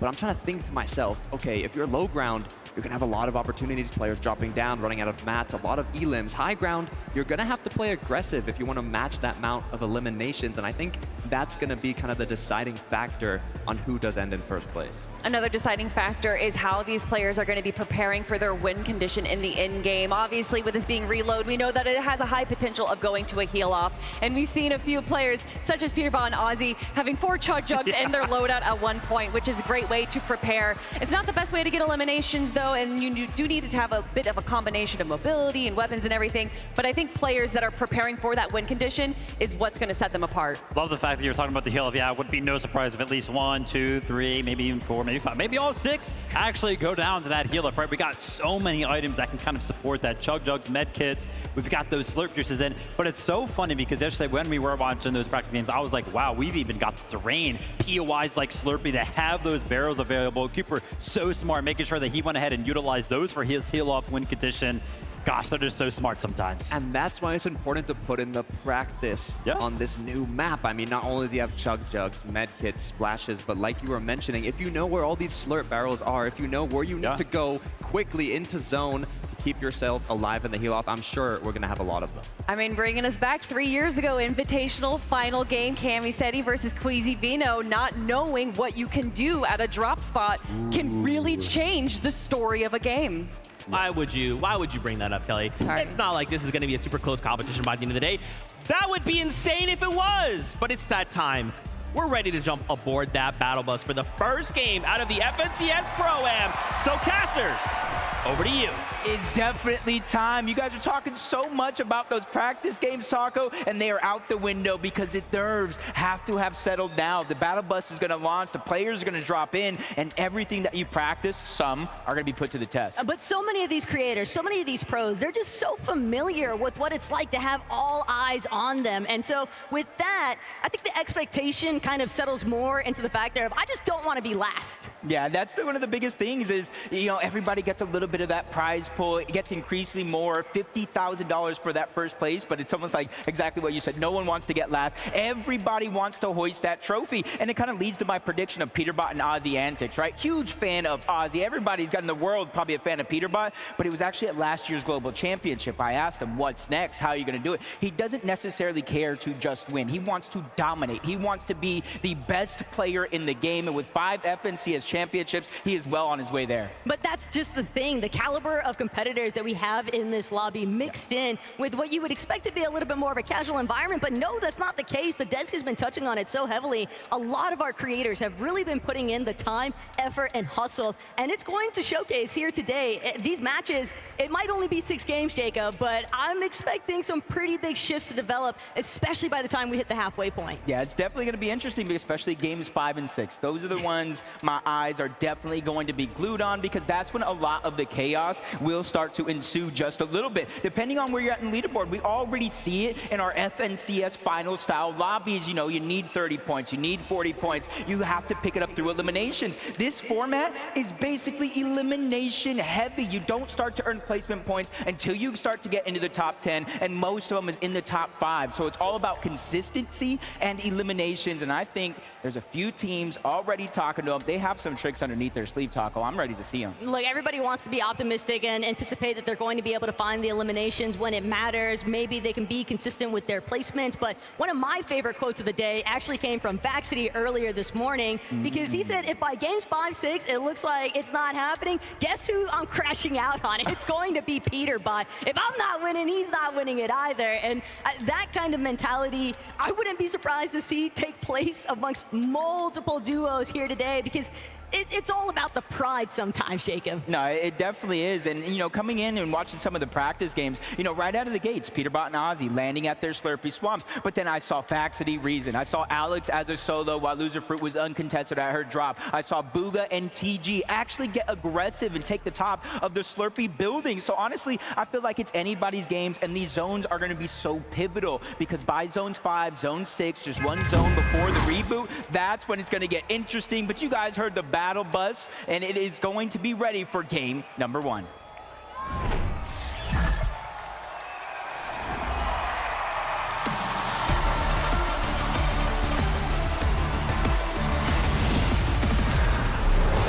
This is what we have all been waiting for. 1 day and 6 matches to determine who our 2025 FNCS Pro-Am champ team is going to be. And initially off the jump, Peterbot, Aussie, they've got control of Slurpee, but they've got company.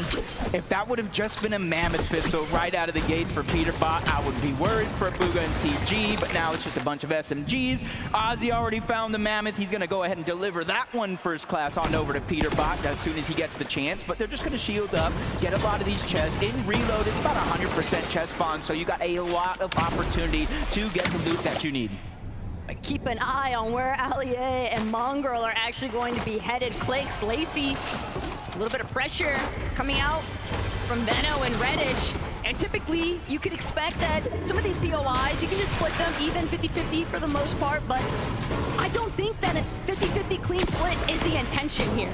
No, I don't think it is for the most part, but because of those 100%, there's a lot of floor loot and stuff that you can split it rather safely, or you can choose to fight it later once you do get that full loadout. But I did see in the feed, typical gamer taking down Courage. Now Cypher PK is going down. So a lot of these players already just going right at it to try to get those early elimination points so they don't have to worry about a deficit later on. And it's always rough to be one of the first players eliminated, because then you're just an open season target for the rest of the lobby.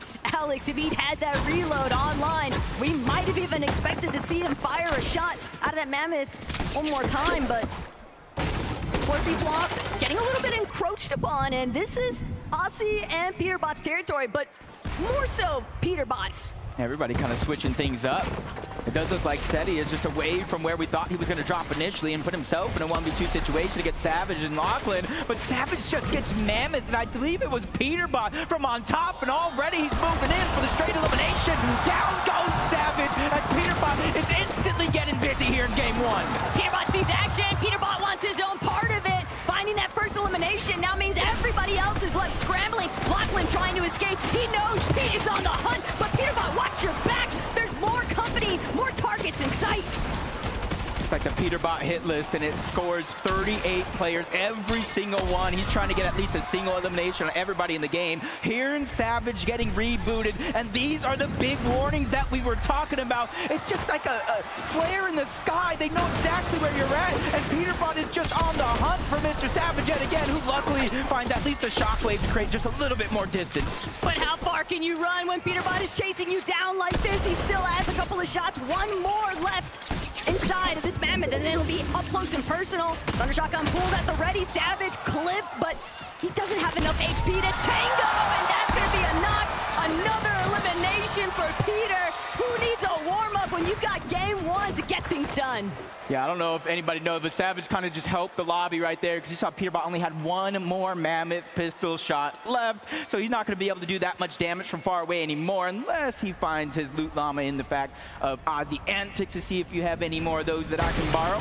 Thomas HD, Somerset just moving north from their original drop spot, and you can see they have a pretty decent loadout, but when we're looking for Thomas HD, no sniper, no Mammoth pistol, he doesn't have the firepower that we expect him to have yet. A little bit of you take this, I'll take that from Somerset and Thomas. But Aussie, Peterbot, they're not done. Pete especially, he's just keying everybody. And Mongrel, this is a conversation starter. Peterbot annoyed even that these two would have the audacity to challenge them at Slurpy Swamp. But Peterbot, Allie nearly bringing Pete down. Pete actually going to be forced to pull back. But Aussie, he's got the supportive measure. He knows his responsibility, and he's going to make sure that Pete is safe and sound. And the little things, Taco, it's the little things right there for Ozzy, being able to go in, sneak in. He edited the backside cover for Peterbot to safely escape and gave the shields and heals exactly what he needs in a situation like that, because it was definitely a tough spot to be in for a quick moment. But relatively early, third zone, only one tick of damage. You could still stay and stagger yourself back if you need be. But you see Aussie play back up and then immediately goes right back to the farming.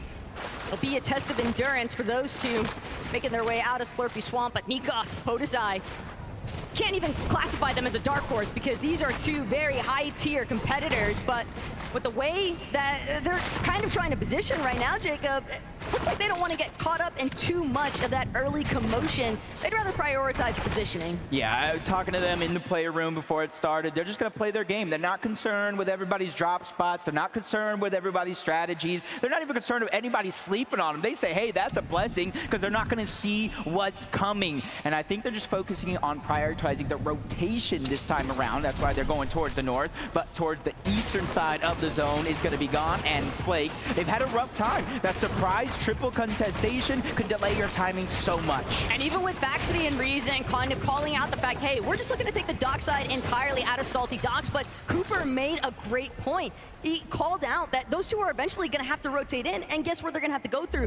Both of these duos opposite ends, so the fight was inevitable from Salty, and it's kind of left everybody a little bit more scattered. Take a look at this, though. Typical Gamer, one of the most viewed Fortnite creators in the world right now. And he's carrying the World Cup champion Booga 2 eliminations to 0. He has 7 crash pads, the legendary Slurp Juice. He has a very good loadout. Right now, the only real concern for them is how they're going to make their way in towards zone. They did let 1 or 2 teams already pass him on that rotation, and there's a third towards the north. Hey, you can't sleep on TG, though. You have to remember, this is someone who's been playing alongside Quinn even out of the West region on NA, and they've been able to have some pretty strong performances. He's definitely a strong competitor. I'm excited to see how they continue to cook in this lobby, but Kanata, Ronaldo, they already got a little bit clipped, a little bit tagged up from Typical Gamer and Booga, so they are very much aware they might be getting pressed here soon. Mammoth pistol is going to be in Kanata's hands. They Ronaldo, kind of like clean-up loadout, the Stinger. Kanata can land a good amount of damage with that Mammoth pistol. Whether either one of the shotgun or the SMG, he's going to be able to clean that one up easy, but they're just on the side of the mountain. A lot of teams already pressing forward in that rotation. They're just kind of biding their time. They're a team with 2 FNCS champions, by the way, on it, that know that patience is a virtue, and just being able to just slowly let other players make the mistakes that you can capitalize on. And hey, Alex kind of carrying over that performance from yesterday's practice lobbies. Already 3 eliminations. He's definitely keeping in mind just how impactful those individual elim points will actually amount to. And he's got Gone and Flakes in his sights. Poor Nate Hill doesn't even get a chance to respond. Threw up an attempt to defend himself, but Alex just way too quick on the trigger. And that's what we were talking about in those practice games. Alex going punch for punch with the likes of Peterbot in terms of getting simple eliminations. As we're seeing the zone, it is going to close up just a little bit, but it's a 50-50 with the whole south side being in the zone, and that's why you see Peterbot and Ozzy just trying to rotate to the north. It's not a ton of damage by any means, Taco, but you can see they're trying to save and utilize their heals for as long as possible. And the problem is that Chug Jug that Ozzy's holding onto isn't for him. That has got Peterbot's name on it. And The longer that Aussie can hold on to that without having to actually use it on himself, probably the better off they're going to feel with these rotates. And the direction that they're headed, though, Somerset, Thomas HD, they might have an opportunity here to try and cut off some teams, play a little bit of spoiler to this edge of zone. Yeah, loadout's looking pretty good. They got that chug cannon, so that's basically infinite heals. You just need the timing to let them charge up. As Cold and Courage find themselves all the way towards the north, Steamy stacks, but there's about 6 teams on this side of the map. They find themselves in the zone, though. That's a luxury they know they can count on for now. This is still a nice readjustment in comparison to a lot of the troubles that we saw them encountering in yesterday's practice games. Courage, Cold, they'd rather bide their time. They don't actually have to throw away their positioning anytime soon, but if Regs and Nahil get a little bit too close in their space, you can expect some sparks to fly. Yeah, and I feel like it's this point of the game, the nerves start to just get a little bit more up there because those reboots are about to turn off in Zone 7. So most of the teams have already rotated. You can see it in the minimap in close proximity of one another. So even though if you go down here, now it's the 6 zone, you will reboot, but where are you gonna go? Where are you gonna find the loot? So that's why you're seeing a lot of these teams taking it just a little bit more serious than some of the games that we saw yesterday.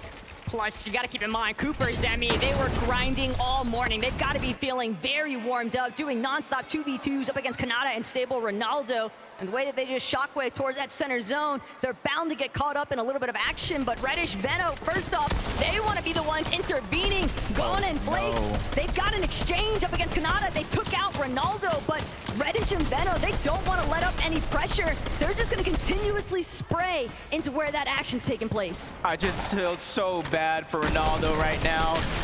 I don't even know where he's going to end up landing, but if he can find his way back to Kanata, that will be good. And they are kind of deep in the back of the zone. This is about what are his chances, which is going to be relatively good. I don't even know how he just done it, but he did it. And that's what you look at a former FNCS champ for, okay? Ronaldo's got his method. He's got some tricks up his sleeve. He's got a little bit of vengeance. It's typical gamer.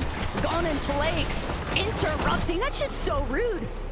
Just tough spot to be in, too. He couldn't even fully stand up. He was kind of stuck, crouched down at the top of the mountain.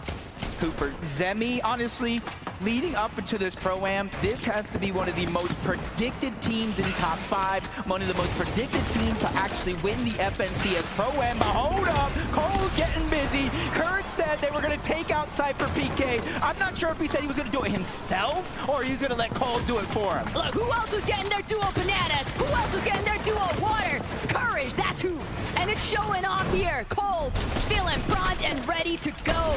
Cypher being the first victim, and possibly many more to come. And Cypher also in a tough spot.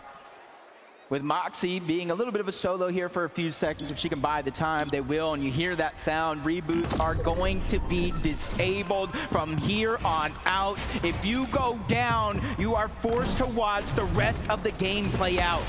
Oh! Every player for themselves, and absolutely nobody is safe. Shockwave or crash pad, whatever direction you want to head, but you've got to keep your head on a swivel, otherwise you might lose it. As Veno so nicely showcased, but Veno and Reddish, they've still got their work cut out for them. They know there's a lot of neighbors that they don't necessarily want to be knocking on the doors of just yet. You're trying to draw as little of attention as possible. Ooh, Ollie, I did see him kind of get targeted by a few players, dropped to a low HP. Peterbot's the one that's actually cleaning up the elimination. Points go to Booga, loot goes to Peterbot. And that's where you're seeing a whole lot of importance as Moxie. We literally saw her go down. Now we're seeing what happens when you get rebooted a little too late, and now she is out of there. But look at Nick and Queasy. They're already trying to commandeer high. Peterbot and Aussie, they're just going to clear out their own dead side rotate. Pete, always happy to get involved with a little bit of box-to-box fighting, and if they're not careful though, High Ground might actually take notice of what's going on. Mongrel, barely lucky to still be alive right now. That's a rare miss from Peterbot. And he's feeling the pressure here because this is a duo competition, but for the rest of this game, Mongrel's gonna have to play it out as a solo, and I think Peterbot sees the weakness. He's getting the green light, but shots come in, they spray the cover. really forced them to kind of rethink that strategy there for that quick moment. And that's saving Mongrel. He doesn't even know how he just got blessed, but on a high ground. You know him, you love him. It's Queasy, it's Nick F30, and hopefully this time around they can hold on to their high ground. The zone pulling over this hillside has just completely set Queasy and Nick in an optimal position, but you always have to be careful because high ground can be challenged at any given moment, and Queasy is fully aware of that factor. He's already caught a glimpse of Shota and Koyota on that secondary height, but teams are on the move. They're trying to control that front side low, and Podesai, Nikov, waiting for the perfect moment to strike. Yeah, he has to let that legendary Slurp Juice get his HP and shield back up, because if he were to go now, one Mammoth Pistol will definitely do him in. But now the crash pad's going out. They're just simply trying to make their way to the front side of the gun. Clicks and Lacey, same thing as Cold finds himself with another elimination. That's one each for Courage and Cold. He promised one banana means one elimination, and he kept that promise right here. Oh, that potassium helping counteract those back cramps. Courage, he's coming alive. Somebody throw out the time machine for this man. But Nick, Queasy, still up on the high ground, still trying to prevent anybody in these lower layers. And Reddish Venom caught up in a little bit more of the mix-up than what they were hoping for. But it's Vaxity who's on the back heel. Vaxity gonna be forced to just shockwave away. Cold though, he just lost Courage, but it doesn't matter because Koyota is down for the count. It's a different level of flexibility when you're playing as a solo. No, you now have to be careful anymore as Ozzy gets caught out as well. Cold just taking names and checking them off that list one at a time, but there's no siphon. He needs the HP, and he found Peter Bot's Chug Jug. That's all that Cold needed. He just wanted all of the material, all of the opportunities that Ozzy was able to provide off that body loop. But Nick, Queasy, they're still intact. They're still fully in control of this high ground. Clicks and Lacey might be hoping to try and counteract this, but from the secondary height position, they still got to deal with these teams on low. Queasy and Nick, they're not letting up either. Alex doing what he can to fend for himself on the backside, but Nikov, Podesai immediately shockwaving towards the front side low. They're waiting. They're hoping that somebody is going to run into one of their pre-edits. There are 15 teams still alive. Placement points have not touched this lobby just yet. It's all eliminations all the way as Cold is looking for another one. Savage, weak as can be on the other side. Lachlan's there as well. Shockwave from Kanata causing a little bit of destruction and confusion as Cold is simply on the hunt. An opportunity there, but he misses out. But Zemi's going to steal that one away as Peterbot is struggling to get out of the box, but they send him back to the lobby anyway. And Queasy, the lone man on height, he's going to try and just make sure that he's got it as long as possible. Clicks and Lacey, though, all the way in the bottom field, they are making sure that nobody can challenge their current position. Clicks creating so much space. Lacey, all that bot reviewing from last night, buddy, it's kicking in now. Queasy going to be dropped down into the heart of the action, and now Clicks, Lacey, he might actually do this. He finds his former teammate, Veno, the 6 out of 12, as he lands another shot, but he gets Shockwave out of zone, quickly uses his, finds his way back, 0 builds left, but on the high ground, it's his EU competition. He goes for a play, but gets set right back down. Nikov, Podesai, 4 eliminations, they're in control. And they absolutely blocked off Queasy's attempt to actually catapult himself back up the high ground. Clicks, Lacey, they're just too tangled up. It's only going to be Clicks that manages to finagle his way out of here, but he's going to shockwave up. He sees Podesai, but he's a target, but Podesai's been sent packing. It's only Nikov, the other half of the Gentlemates, to keep this one alive. There's one duo left in this game, and it's Cooper and Zemi. Everybody else is solos as Queasy's trying to go for the heal off. The Chug Jug backside of the zone. He barely gets it off in time, but Cooper and Zemi, they have the Chug Cannon. Infinite heals as long as they have the time. Queasy drops down from above, but it's only a short stint. He doesn't want to go ahead and stay there for too long as Nikov goes down. 2v1 situation. If anybody can do it, it has to be Queasy. But Queasy's just outnumbered. Cooper and Zemi are gonna strike first. Victory Royale. And this is the moment they want to keep that momentum building. They won the last game of the practice games yesterday. They held on to that momentum. They held on to that confidence, and they fired off here in game 1. Let's go and see how they're feeling with Frankie. All right, guys. Congratulations. Galen Center, give it up for your Victory Royale winners. Cooper, you knew that he had it in him. He's been practicing for this moment, but did you think straight out the gate you'd be picking up the first Victory Royale? 100%. I mean, we're going to win this whole thing. I'm the best teammate here. I'm feeling super confident. IGLing feels good. I'm feeling great. All eyes were on Queasy and the high ground, but you guys were just staking things out on the low ground. Talk me through that end game. Yeah, I mean, end game we looked at high ground. We saw they're very established. Cooper called it to go low ground. I was on him the whole time. He was calling it, and I was just trying to get kills, give him everything he needs, and it worked out. It really did work out. Do you think you need to change things up now to keep people guessing in the lobby? No, I mean, we might change things. We might not. I don't know, but all I know is we're gonna win more. Well, all eyes are gonna be on you. Cooper, after game 1, we've got the eye test now. Who do you think is the biggest competition here? I mean, I don't got any competition here, honestly. I think we're miles ahead of everyone. We just stay consistent, stay confident. No one's beating me here. All right then, guys, please give it up one more time. Cooper and Zemi! What a way to kick things off here in Los Angeles. We'll be right back after this break.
Welcome back, everyone, to the 2025 FNCS Pro-Am. Oh my gosh. Game number 1 was crazy. So many developments all happening in that single chaotic moment of a game.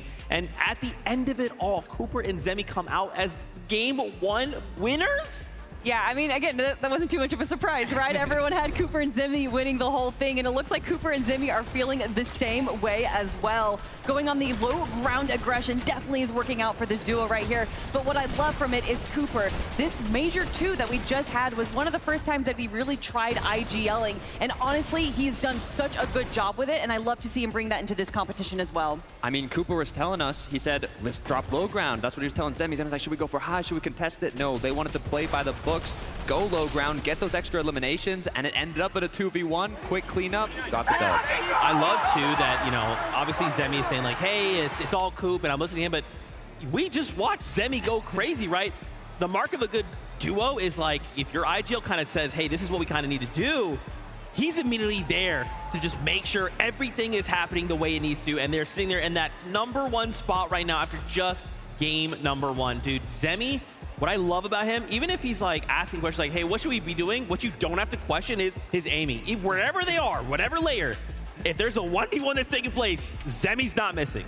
Whew, man, that is a way to start a competition, Takada. And honestly, I think a lot of eyes are going to be on this duo. I don't know necessarily if Peterbot and Aussie Antics are necessarily happy with the performance that we saw right there. Currently sitting in 7th place.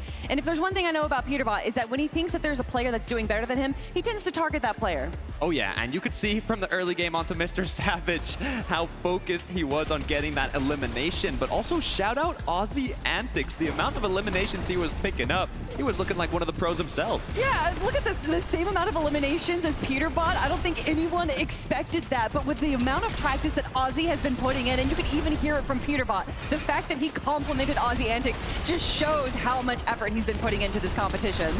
Absolutely. Of course, I want to highlight here as well Nikov and Podesai. Guys, for a moment, I thought, wait a minute, they're going up. The Gentlemates are on height. This is it.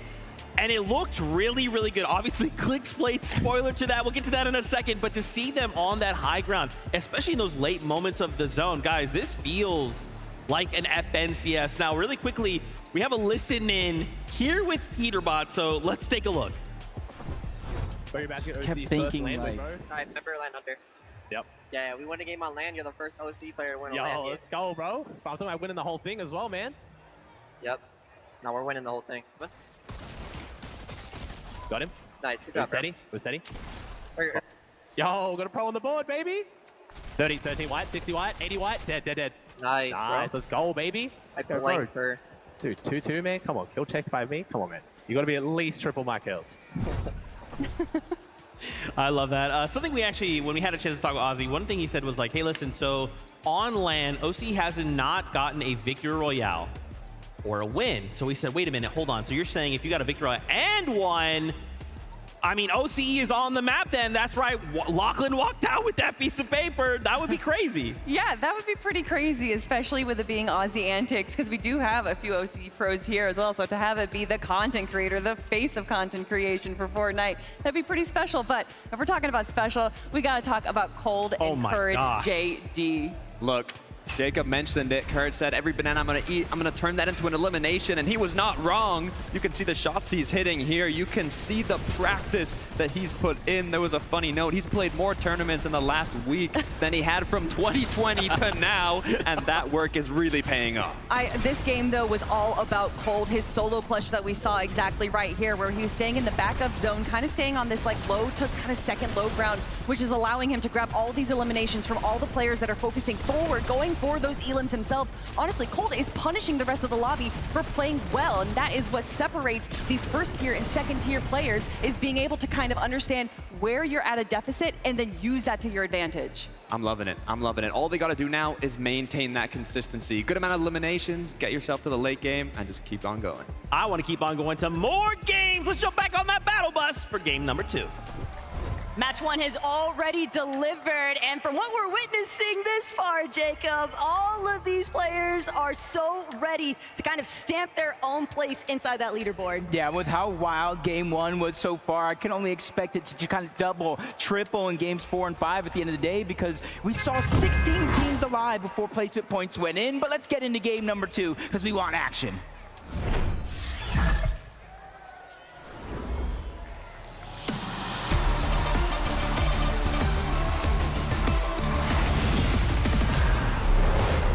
Look, any game 1 fun jitters that might have existed, it's got to go out the window. Everybody just needs to absolutely lock in, because it doesn't matter if you're a pro, it doesn't matter if you're a creator. Everybody has equal opportunity to find those eliminations with the way that things are getting so chaotic in these end games.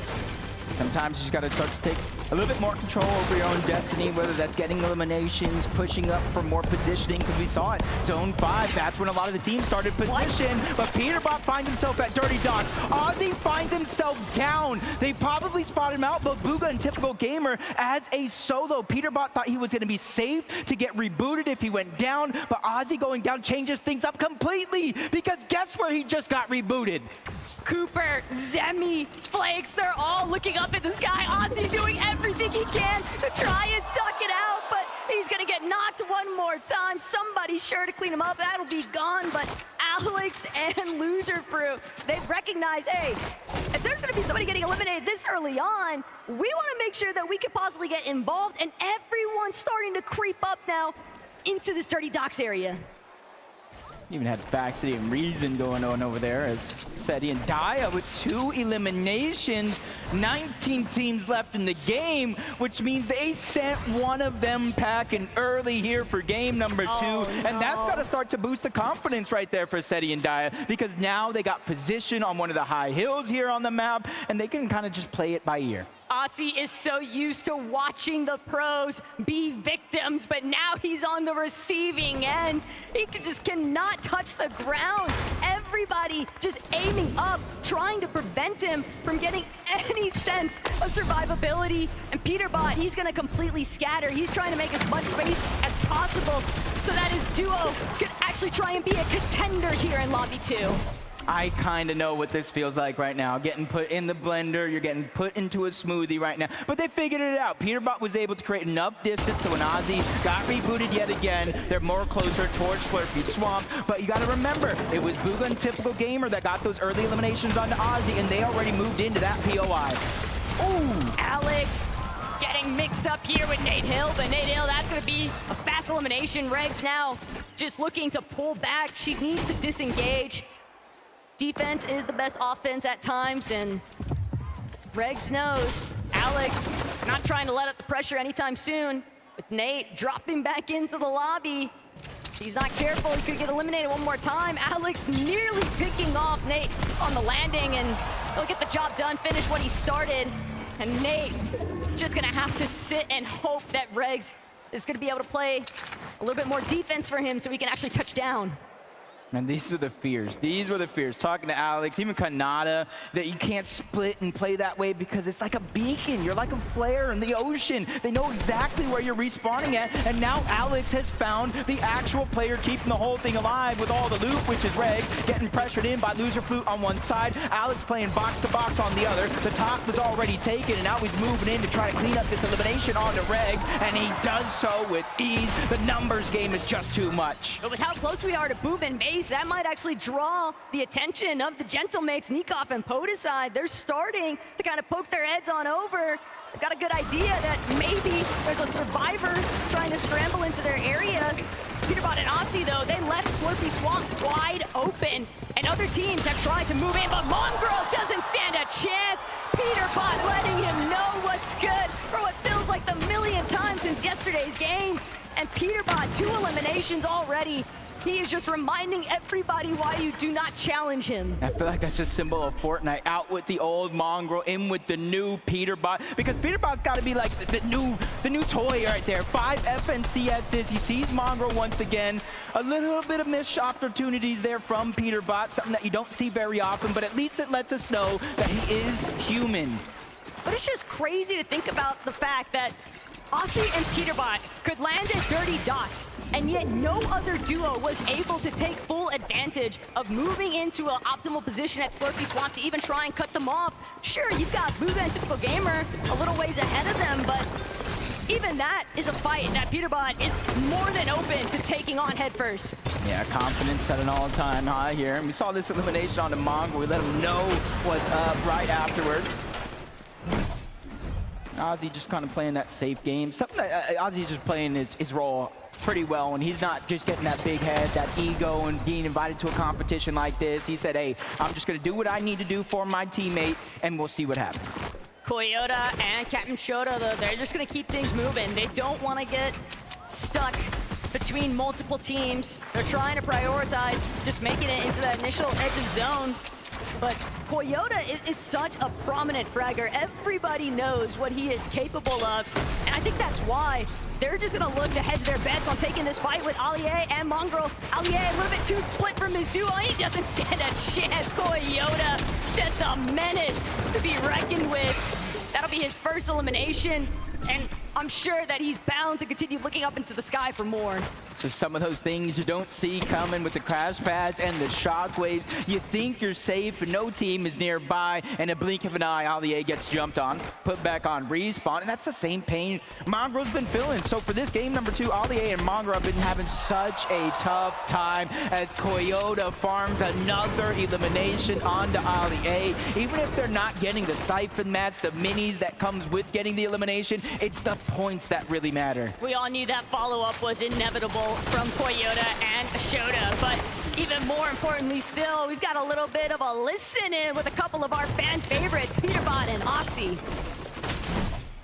Wait, Mongrel.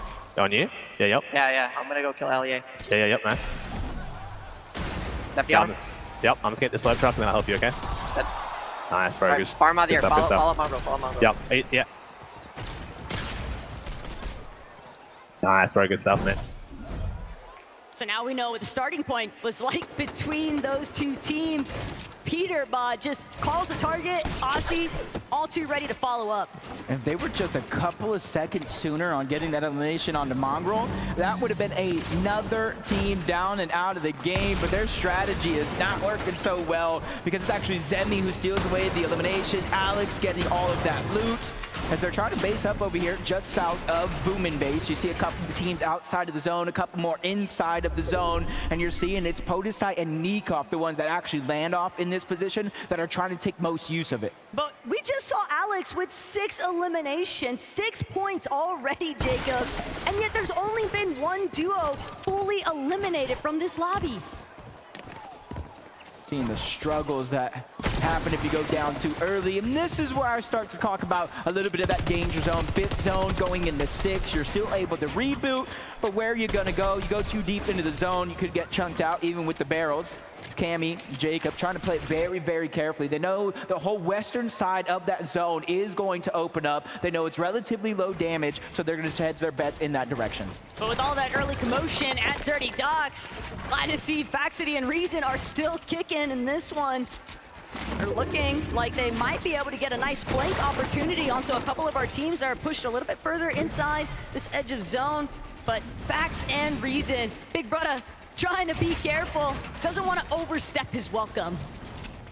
You know, when Faxity got in last second, I might have been one of the happiest people being able to watch him play, being able to check out his streams. He is so entertaining, and he's good. He's good. He just needs to get more reps in a competition. You know, you saw that stat. He's placed top 10 in at least 10 of them. He just hasn't been able to pull off that big win. But hey, if he's able to pull off a win here at the FNCS Pro-Am, that's the only one that matters. His only option is to pull off a Victor Royale here, Jacob. He said he was getting at least one for the broadcast today, at least one for the fans back home, and he's got to get at least one for Amar. I mean, show the man some love. Everything happens for a reason, though, and we'll have to check back in with Faxity to see what's taking place. Cooper, Zemi, wanting to get a little bit aggressive onto Daya and Seti. They're going to have to sit and wait. Seeing at least 3 teams over towards Slurpee. One of them is going to get jumped on by Peterbot. That's Jacob who does go down. It's actually Ozzy who gets the elimination. 3rd one of the game, and they get that legendary Slurp juice. It's going to heal up that shield and HP over time if they need it, which they might because the zone is pulling all the way towards the north. I'm not sure who that second team is just outside of Slurpee Swamp with them. It's going to be Flakes and Gone. They need to be careful because Peterbot and Ozzy are warming up and getting more and more dangerous as time goes on. Oh, but Cammy, he's running out of mobility options and he is being chased out. Jacob already looking grim as far as his HP can take him, though. And he'll buy a little bit more time here, but Gone and Flakes They're not looking to let things settle. The rest of the lobby also taking notice of this team that's under duress, and Jacob will be forced to duck underneath that bridge, try to reunite with Cammy. Gone in Flakes, gonna tarp their way through. They've got enough hard mats to make it happen, but you don't want to burn all of your material too early on. Yep, it's Flakes and gone, but let's go ahead and take a listen in for Thomas, HD, and Somerset and how they're playing through this endgame. 1.5, 55. I think we're just gonna have to be a little aggressive. Wait, there's a on guy. it. That was the guy from before. Yeah, there's a team buff. I like that. I like that. Everybody knows Thomas HD, probably the IGL from the team, but Somerset just letting her opinion be known. We might have to play a little bit aggressive, giving up that information. And if I'm Thomas HD and my teammate says, look, we got to start getting aggressive to close the gap, I would be with it, especially if I got a Mammoth. Thomas was just so nonchalant about that elimination too. It's like he had no other expectations but for it to go his way as Alex finds yet another knock, potentially having been stolen away from him though. But no, it is credited. Nate Hill will one more time be added to the tally count here for Alex and Loserfruit. Oceano showing up big right now, and Loserfruit herself, she said it, all I want is to place higher than Locky. And with the way that Alex is firing off on all cylinders right now, he might be able to make it happen. A power grudge match, and honestly, Alex with those 7 eliminations as that one gets taken away by Cold and possibly Faxity as well. I think this might be the most eliminations we've actually been able to see. I know it's only been 1.5 games so far, but with reboots turned off, that's where the pressure is really gonna be felt. Nate Hill, Regs separated a little bit too far for their own liking, especially since they're both going to feel a little bit of that max pull. Regs is going to go down to Thomas HD. One more elimination point for them, and now that leaves Nate Hill by himself. Cold's bound to have spotted out that body loot though, that Regs just popped off directly underneath their current position. Courage, a little bit pressed here for the loadout, but he's at least got 150 in that chug jug. They can still work with this. They would definitely like a refresh because every elimination point, we're gonna need to see some of these teams start going big like other individuals already have. Yeah, this might be one of them. You see, he does have that exotic SMG. Every time he reloads, he does get that 0-point dash effect a little bit. Doesn't last a long time, but hey, in an endgame this chaotic, it's the little difference makers that really count.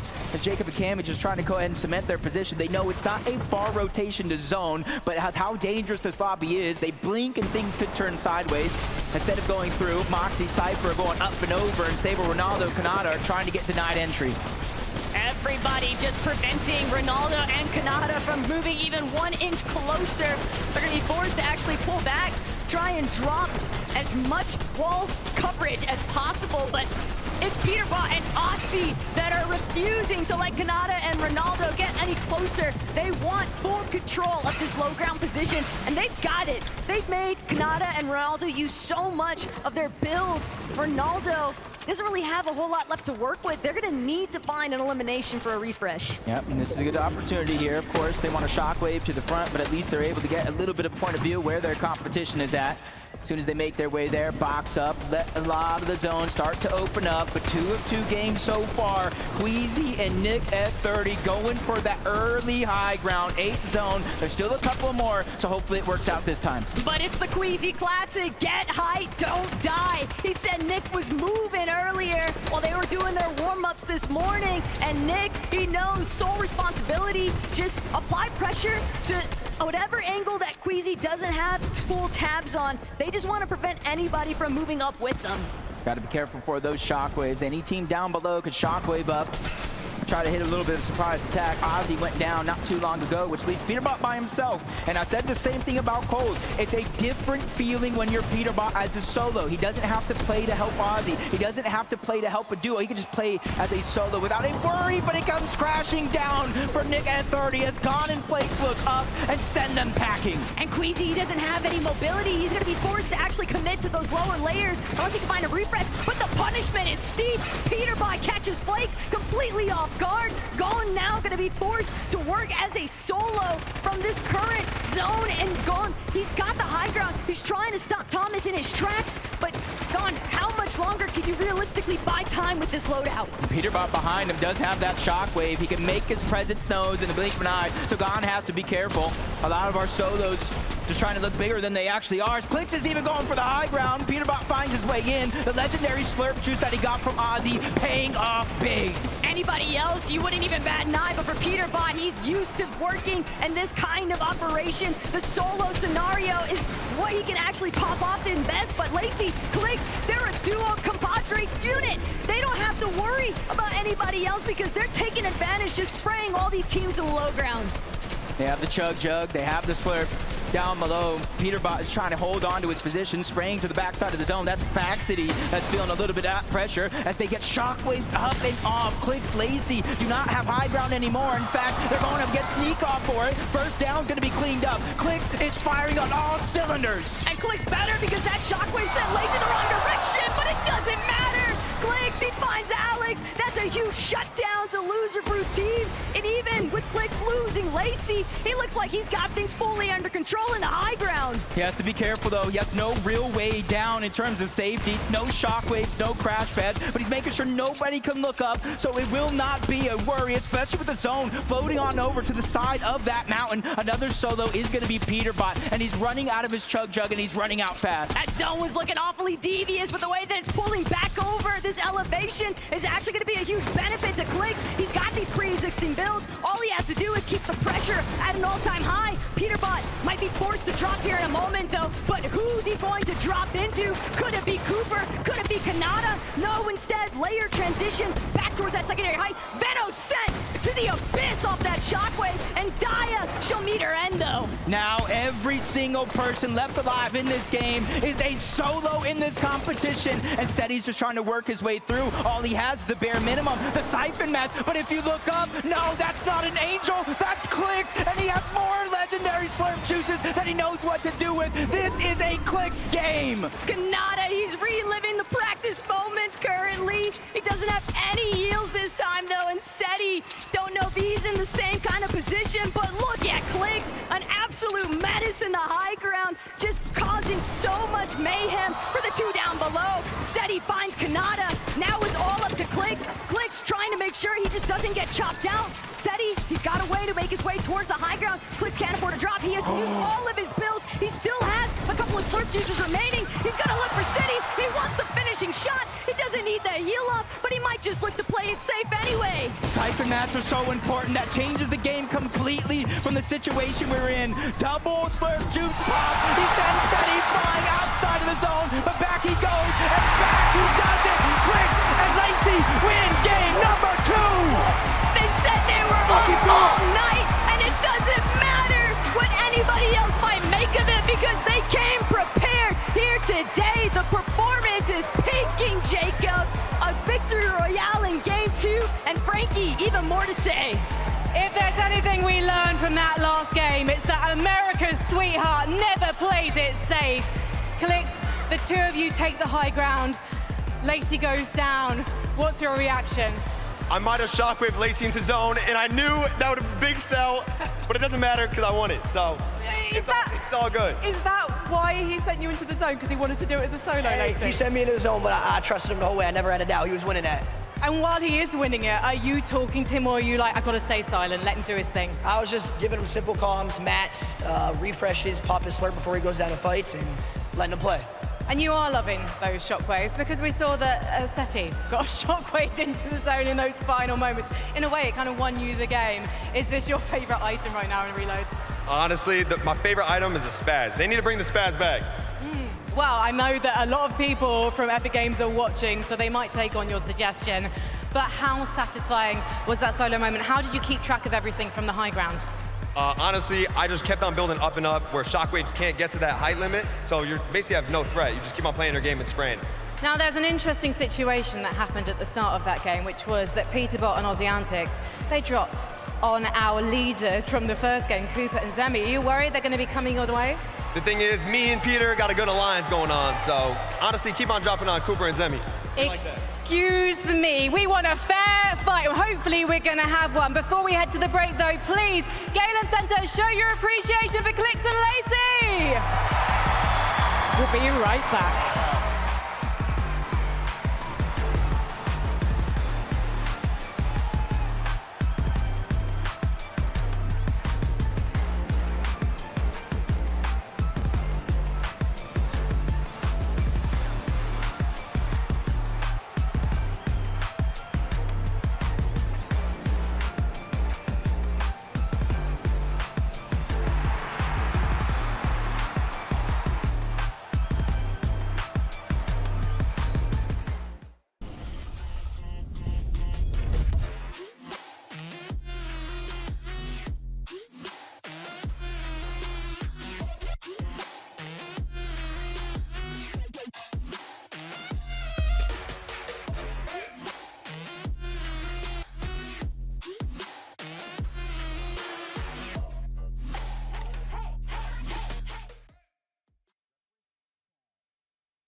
Fortnite fam, I must be dreaming. Clicks, Lacey, Victory Royale, game number 2 in the craziest 1v1 I feel like I've seen in so long. Clicks holding height for so much of that end game, and then utilizing those shockwaves to just disrupt SETI, just saying, hey, I know you think you know what up, down, left, right is. Well, this shockwave is about to send shockwaves through your mind. How did he have so many, right? Throwback to when Frankie was talking to them. He's like, yeah, Clicks might have shockwaved me into Storm, right? How do you have enough to go ahead and do that to your teammate, launch yourself up like 7 times? As you can see, Clicks is very, very comfortable in this meta. This is why I was talking about the fact that a lot of the reload items, they're callbacks to previous competitions way back years ago. Clicks has been a player that's been playing for a very long time, instantly comfortable with all of the items that are going to be in this competition, which is why, of course, he was like, listen, those purple pumps, please bring them back. Yeah, Clicks really set our expectations quite high for the rest of the competition. And, you know, like you were saying, he was doing such a good job on the solo high ground and getting an elimination onto Podesai and then getting an elimination onto Alex. By being a solo player, that's when we typically see these pros kind of tend to take a step back, slow down a little bit. But Clicks was the exact opposite. He just kind of put his foot on the gas pedal there and just kept going. And obviously, it came down to him and SETI in the final 1v1 Vivid. And it got kind of close. Yeah, it did get kind of close. SETI is like, please stop throwing shockwaves at me. He's like, how do you have so many, right? Like I was mentioning, Clicks just kept going up and up and up. Not to mention, Clicks, when he dropped all the way down to the low ground and initially lost the high ground, he had no mats. He had nothing to work with.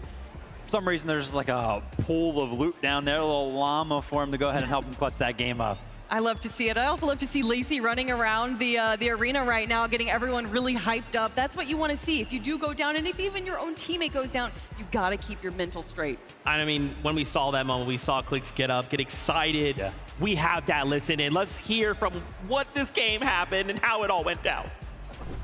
Come on looking, come on looking, come on looking. I'm spinning you mats, and I'm gonna go down on walls, okay? I'm connecting. Wait, I'm shockwaving, sorry. Don't, no. Shocked me, bro. I know, I said I'm shockwaving. You're good. 100. Done. I'm going on height again, I'm going on height. 200. Kill 3 on height. I don't make it, I don't make it. 4 shocks. 5 shocks. I have 3 nuts.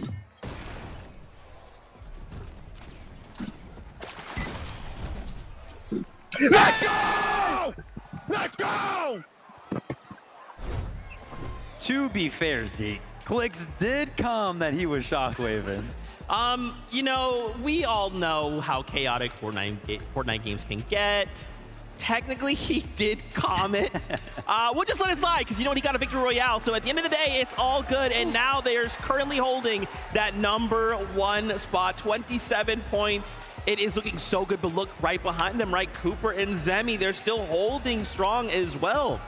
Whoa, whoa, whoa, but right behind them, tied up 24 points there. I see SETI and Daya sneaking into 3rd place right there. You know, I was swore that that team was going to be good on paper, but yeah, Cooper and Zemi again, instantly getting contested towards the top of the leaderboard right there. That just shows how close these Fortnite competitions really are. Yeah, I mean, we talked about it after game #1, that once Peterbot gets eliminated by someone, once he gets down, he wants to go for that 1st place player. He wants to prove himself. And unfortunately, if you're going up against Cooper, it might be a little bit risky. And obviously, Aussie Antics being left alone there definitely spelled a little bit of a disaster. So I don't know if we're necessarily going to be seeing that strat again out of them. But Cooper, Zemi, 2 strong games in a row, Vivid.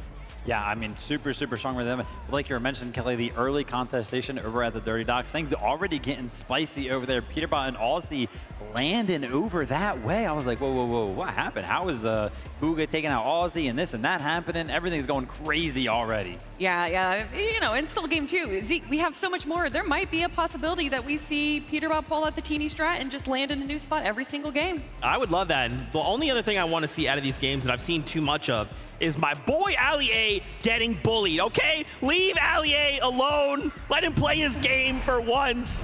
But man, Nika Podesai as well, going sicko mode in these games. Reload is just so much fun. I'm loving this like extra layer of just chaos, right? Again, you just never, like, as you're swapping perspectives, you never know what a player's gonna have. Sometimes it's a loadout where you're seeing, oh, shotgun, AR. Sometimes you've got shocks. Sometimes you've got some crazy mythic or exotic. You know, you mentioned layer, and I really like the layer that they're playing here. They're kind of going for the second high ground, and you can see even in those clips right there that they're paying attention to high ground. They're peeking behind. They're going for those chops because they understand that although eliminations are great on low ground, there's just so many question marks on if a player just pops in behind you and gets an elim, but high ground is a little less contested. Guys, I want more action. Let's get back up on that battle bus. Taco, Jacob PR, over to you. Games. We want more games. And I'm honestly keeping my ear to the street. The whole Fortnite community is saying this is fun. This is what it's all about, and I can agree. That leaderboard was looking crazy, though. Seti and Daya, you cannot sleep on their performance so far today. And Jacob, we're about to hit the halfway point. Because game 3 is ready to ride.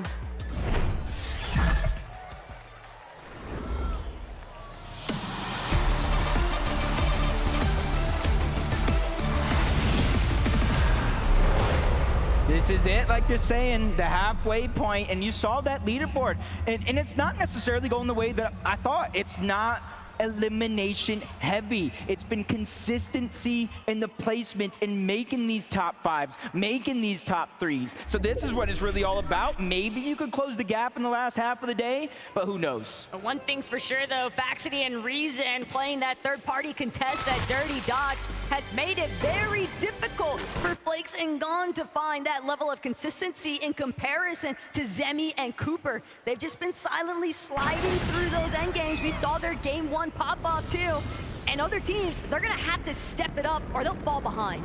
Yeah, it's really important here because this is a good pacing game, seeing where you're at versus the rest of the pack. It's almost like testing your strategy. Is it working? But Veno just keeping his eyes peeled, sees Lacey land a little short. There goes half of the HP. And I don't think Veno's gonna go on this great chase. It's a little bit too risky, especially since he doesn't even necessarily know where Clix himself has landed, so he doesn't want to get taken down a little early. I think if Venom had a shock right there, he would have gone for it. He would have full sent it, but no mobility means you're gonna have to come to a halt. Alex on the other end, he's got Cypher PK in his sights, and Cypher shockwave to safety just in the nick of time. He'll be able to reunite with Moxie, and she'll play that supportive measure, that backup unit. And that's gonna stop Alex in his tracks. He can't continue to press that issue. You know, watching the Milk Cup, Moxie was trying to make a last game run in that final game of the day. I think they had like 15 plus elimination before they eventually went down and were cut short. But that's the type of confidence I do want to see from these teams. Take control of your own game. Get aggressive when you can, especially if Alex and Loser Fruit are landing on you and trying to take the fight and catch you off guard. Scenes at Fort Crumpet, though, is just Queasy trying to take advantage of Seti and Naya spotted off on the bridge a little bit further north. And Queasy, he's always got a very familiar strategy, Jacob. Doesn't matter if it's FNCS, Major Finals, or if it's the Pro-Am. Queasy's going to be looking for height every single time. And so far about the 8th zone and first 2 games, we have seen them kind of lead the pack in terms of consistently being up there on that high ground. It's just closing it out has been the struggles. Whether it's somebody shock waving you off of the high ground or you doing it yourself, they need to figure out how to close out those mistakes and kind of minimize how many they're making. It's Koyota, Captain Shota, Logjam lodging. They're just kind of looting up slowly. There is one player towards their south that they might have to be careful for, but this is a team that is coming in as a little bit of an underdog, so to say. Nobody really expects much from them, even though Coyote is always breaking the mold and showing us new tricks in competitions just like this. Oh, you can't say nobody, because Captain Shota, if you got a chance to talk to that guy like I did, he was just calling out, we are going to be winning. It's going to take a little bit of a pop-off now to play catch-up, but Alex stopped mid-air by Nate Hill. You want to go for a bloom battle? Nate Hill coming out on top of that exchange. Loser Fruit, all she wants to do now is just wait that full 10 seconds. She's just hoping that Alex is able to actually touch ground, though. Oh my. I was saying Nate Hill got a good upgrade because he didn't have a shotgun before, but now Regs has the mythic mini gun in reload. That is going to shred if they can keep it towards the end game. Fresh off the respawn, it's Loser Fruit this time around though versus Nate Hill. go. This is a good amount of loot if they're able to take down Loserfruit, but I hear the crash pad, and there is so much distance being made by Loserfruit with that heads-up play. But Nate, he's got to be real careful. You don't want to get over-ambitious. You don't want to draw too much attention. Alex hiding, waiting to see if he can get an angle and opening any kind of way to find this knock of revenge onto Nate Hill. But Nate immediately causing that elimination to take place onto Loserfruit now means that Alex will be forced to just continue hiding. He gets a little bit of the zone. It's just unfortunate where Nate Hill and Regs are currently positioned at. He can't really rotate to either the left or that right side. So he literally has to wait until they disengage off that position before he can do anything. Deep into Dirty Dogs, Faxity, Reason, a late entrant not only to a competition like this, but a late contest on this side of the map, and it looks like they're leading the fight. Reason does have the breacher, so he can break through these builds relatively easy, but they're shock waving to try to find safety, and Reason is going in onto Gon. They realize this is a 2v1. It's now or never, but a big shot from Gon is going to slow things down. And Flakes, he's got to come play a little bit of supportive measure. He knows that Gon just got a huge crack onto Reason's shield, but Faxity, Reason, now split angle approach. Gon gonna crank all the way to the high ground, just crash pad to safety. He does have a chug jug, and with Flakes nearby, Flakes is gonna be the one to actually cut off that line of sight there for Reason and Faxity. But this fight at Dirty Docks, it's inevitable, Jacob, because there's only one way to actually make it towards the edge of zone. Faxity and Reason, we're going to have to approach one of the two other teams landing in that POI, and it just happens to be the Brazilians every time. Yeah, and it's just now turning unfortunate for both of them instead of just Faxity and Reason. The zone is pulling further and further to the east, so there's so many more teams that they're going to have to find a way to make their way through, including Peterbot and Ozzy, who just got their first elimination. And onto Booga nonetheless. Peterbot just so dastardly. The moment that he sees anybody, he's so down to just key them immediately. That's brimming with confidence. I think first place was about 27 points. That was Clicks and Lacey. Second place, only 3 points away. 3 eliminations separating as of now.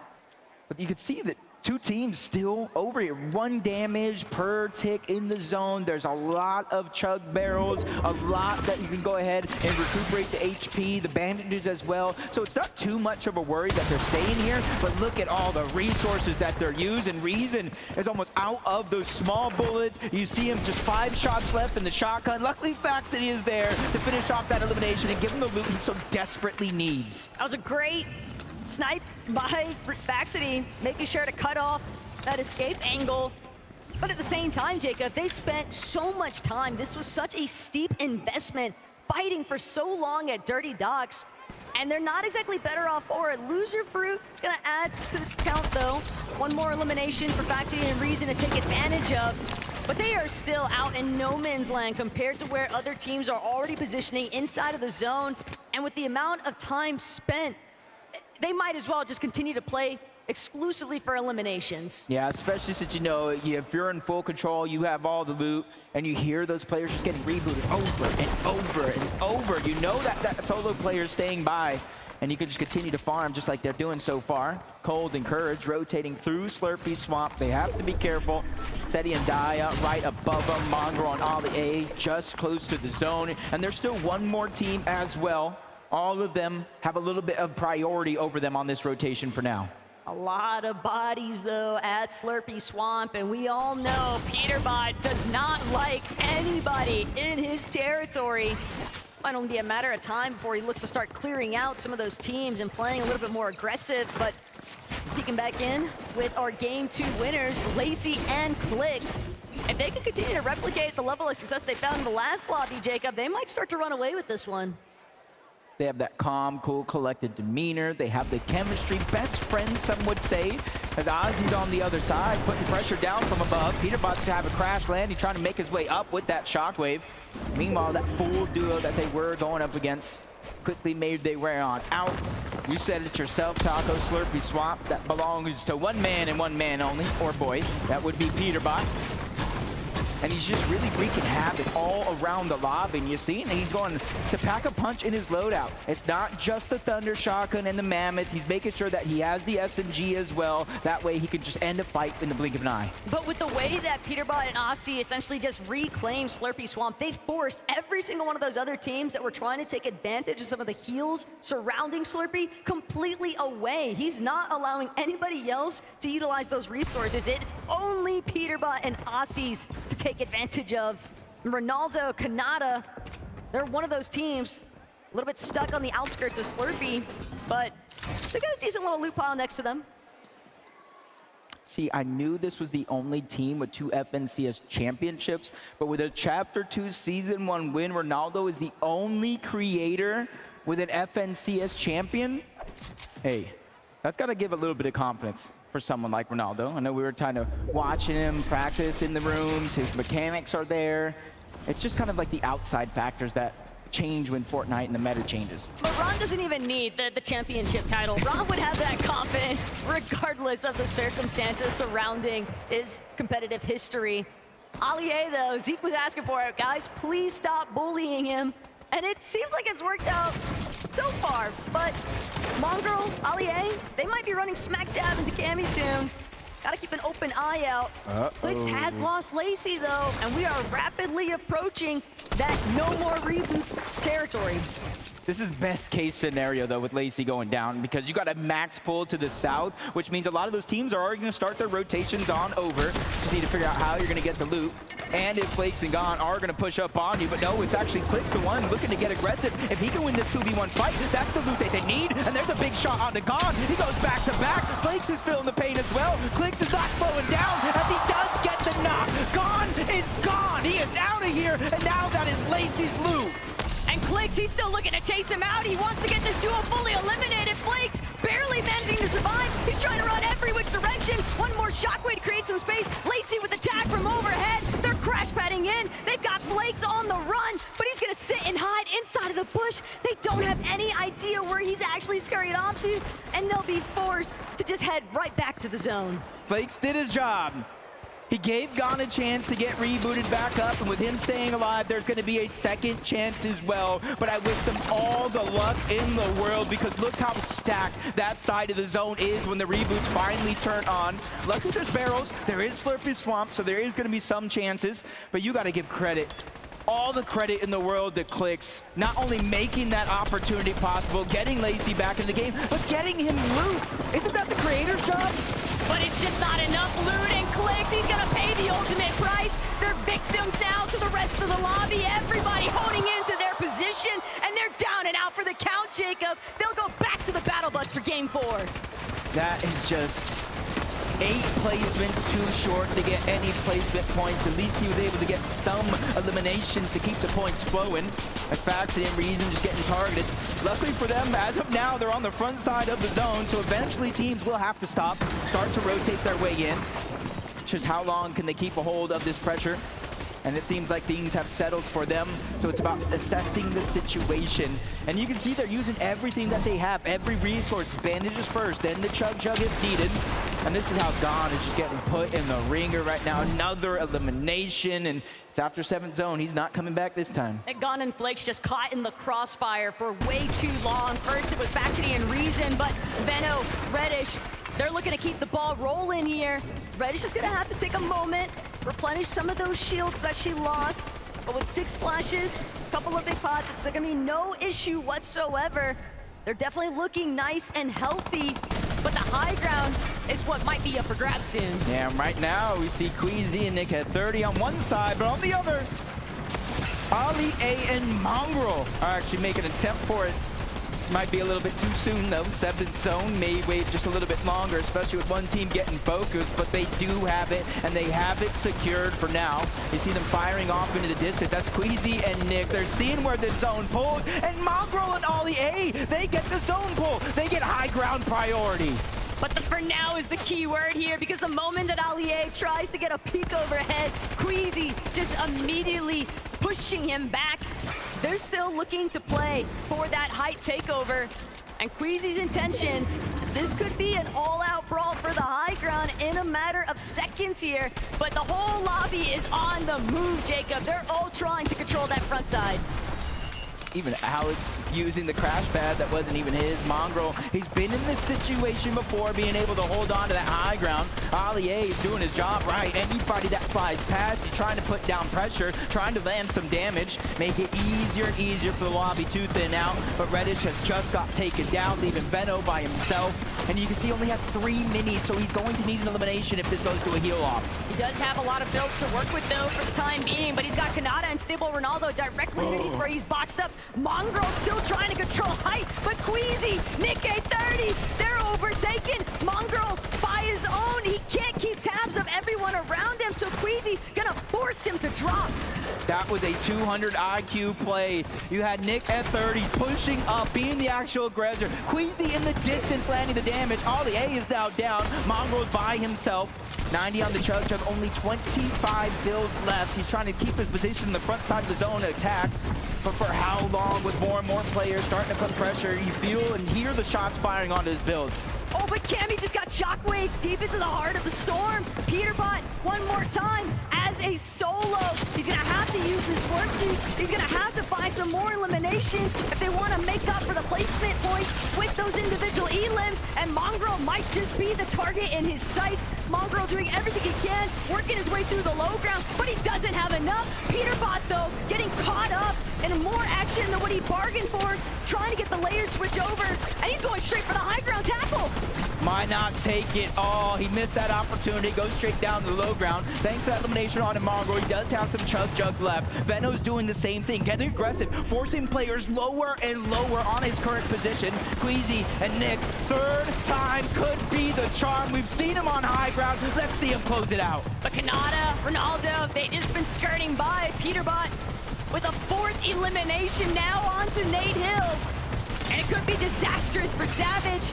He's trying to see if he can make his way forward, but Peterbot actually gonna be the one caught off guard. Rex from behind, just taking him out. A menace to the lobby, no lore, but Rex paying the ultimate price. She's also been eliminated. Thomas bringing down Mr. Savage, and it's all by himself that he's got to keep this one alive. Oh no, Shockwave just a little bit too far into zone. Only 10 on the Chug Jug, so that's essentially going to be a non-factor. Down below, one of the few duos left in this game, Ronaldo and Kanata. They are the ones on the hunt. They are the ones causing complete chaos down below, especially for any team that crosses path, and the Gentle Mates have just been separated. Nikoff is down as Ronaldo picks up his 3rd elimination. But Ronaldo, he's running slim as far as the builds are going, and Seti, he might have to drop. Seti might have to get involved, getting a couple of tags.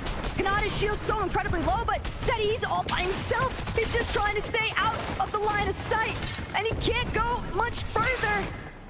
He's gonna have to block his view. From a top 2 to a top 3, at least he's staying consistent. As Nick dropping down from above, no builds. Queasy taking a huge amount of damage, 10 HP each. They're scrambling to try to make a play, and Nick F30 is amazing with that elimination, but it's Ronaldo! It's Kanata! The Thieves of the Night! They steal away the game!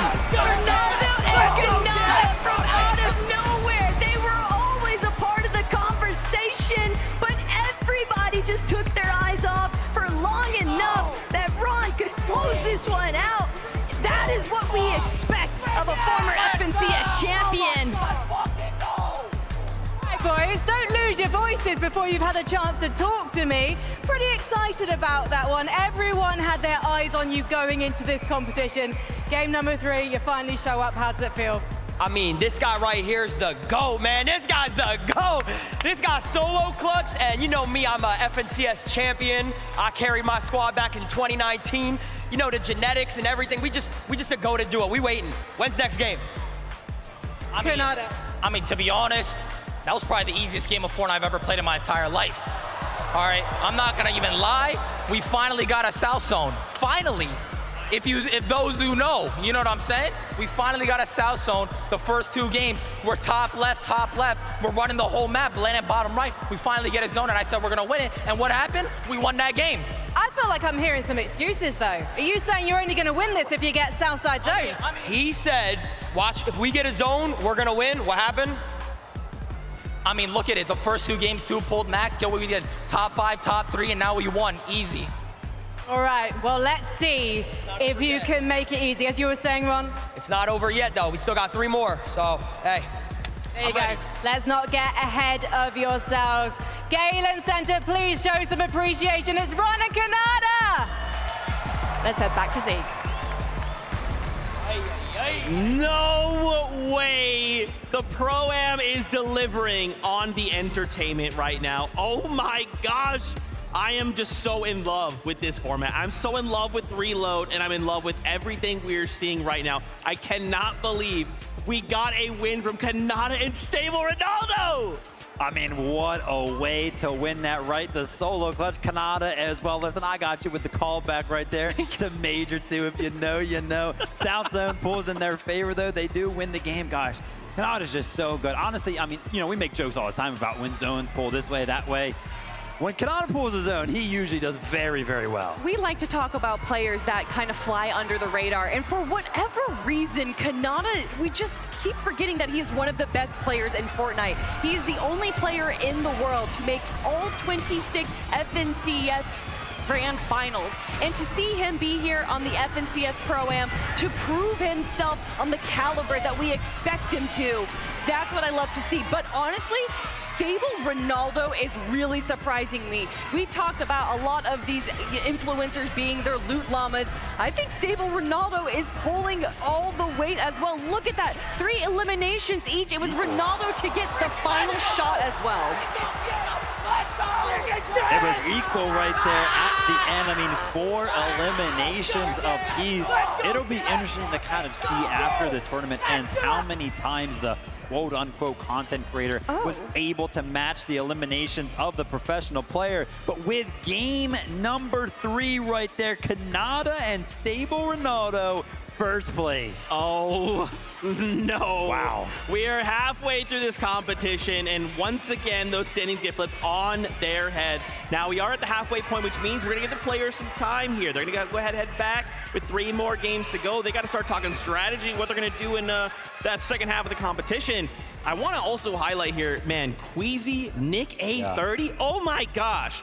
I don't know. Like, Queasy is a legend already. We all know that. But the fact that consistently we are getting these height endgame situations out of Queasy and Nick 830, by the way. Because sometimes, you know, just one of the duos, think about that last game, game 2, clicks left as a solo.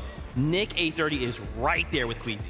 Yeah, I mean, they're doing such a good job. I'm not going to lie, I was a little bit worried after games 1 and 2 because it looked like nobody was really going up for high ground. So I was like, well, if anybody starts to like shoot up, pressure them, tries to take it before them, like what's going to happen then? Game 3, Mongrel and Allier were actually up there on the high ground.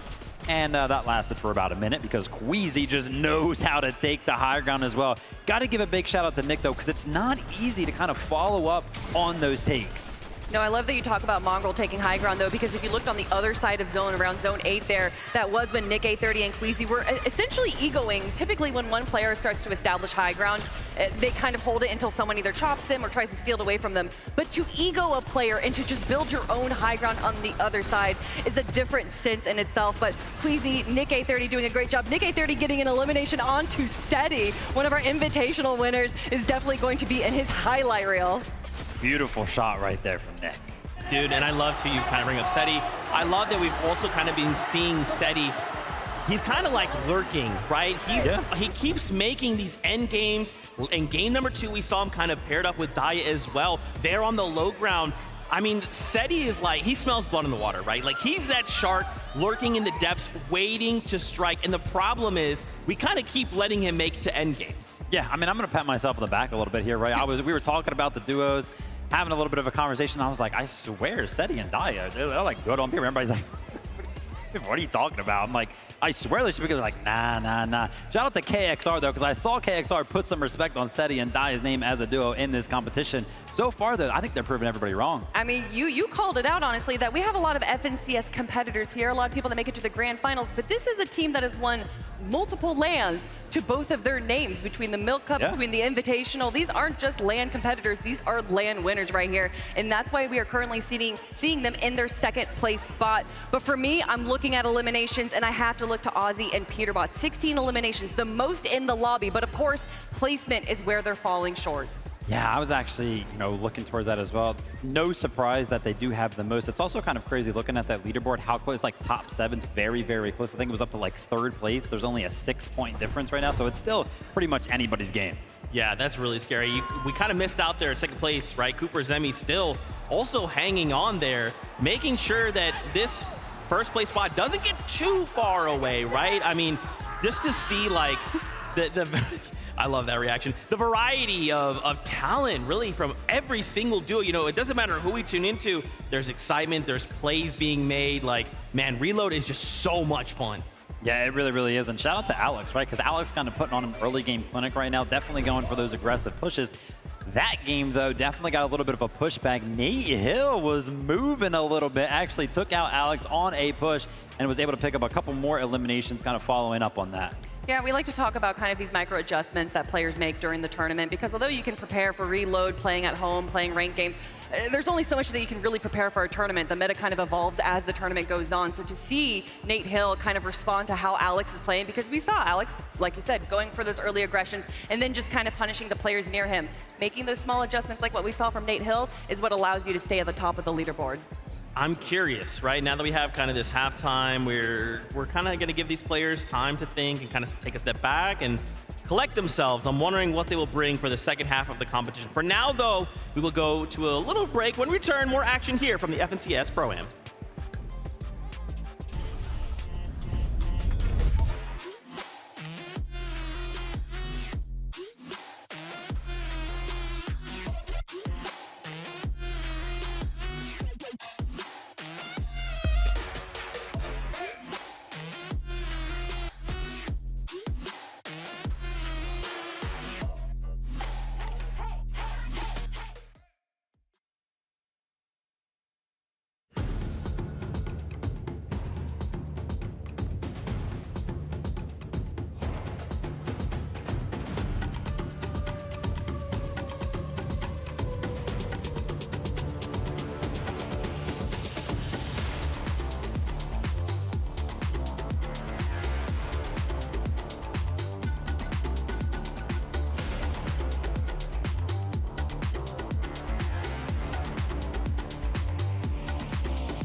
What is going on, Fortnite fam? Welcome back to the FNCS Pro-Am. Again, we're here during the halftime, waiting for our players to kind of take a small break, and then we'll get back to the action. But first, we got to introduce you to David. Yeah, I know. What's going on? David is here. Come on We're now. standing next to David. The internet will never forget this happened. David, welcome. How are you feeling? Bro, I feel ecstatic. It's Fortnite. It's Fortnite. Come on. Let's go. Oh my gosh. So, David, you know, what brought you to Fortnite? Why Man, Fortnite, of all games? Listen, in 2017, I found the game on a PlayStation Store. I downloaded it, and I got into it super early, maybe like season 2. And ever since then, I've been addicted to it. I can't lie to you. Ever since then, I've been addicted to it.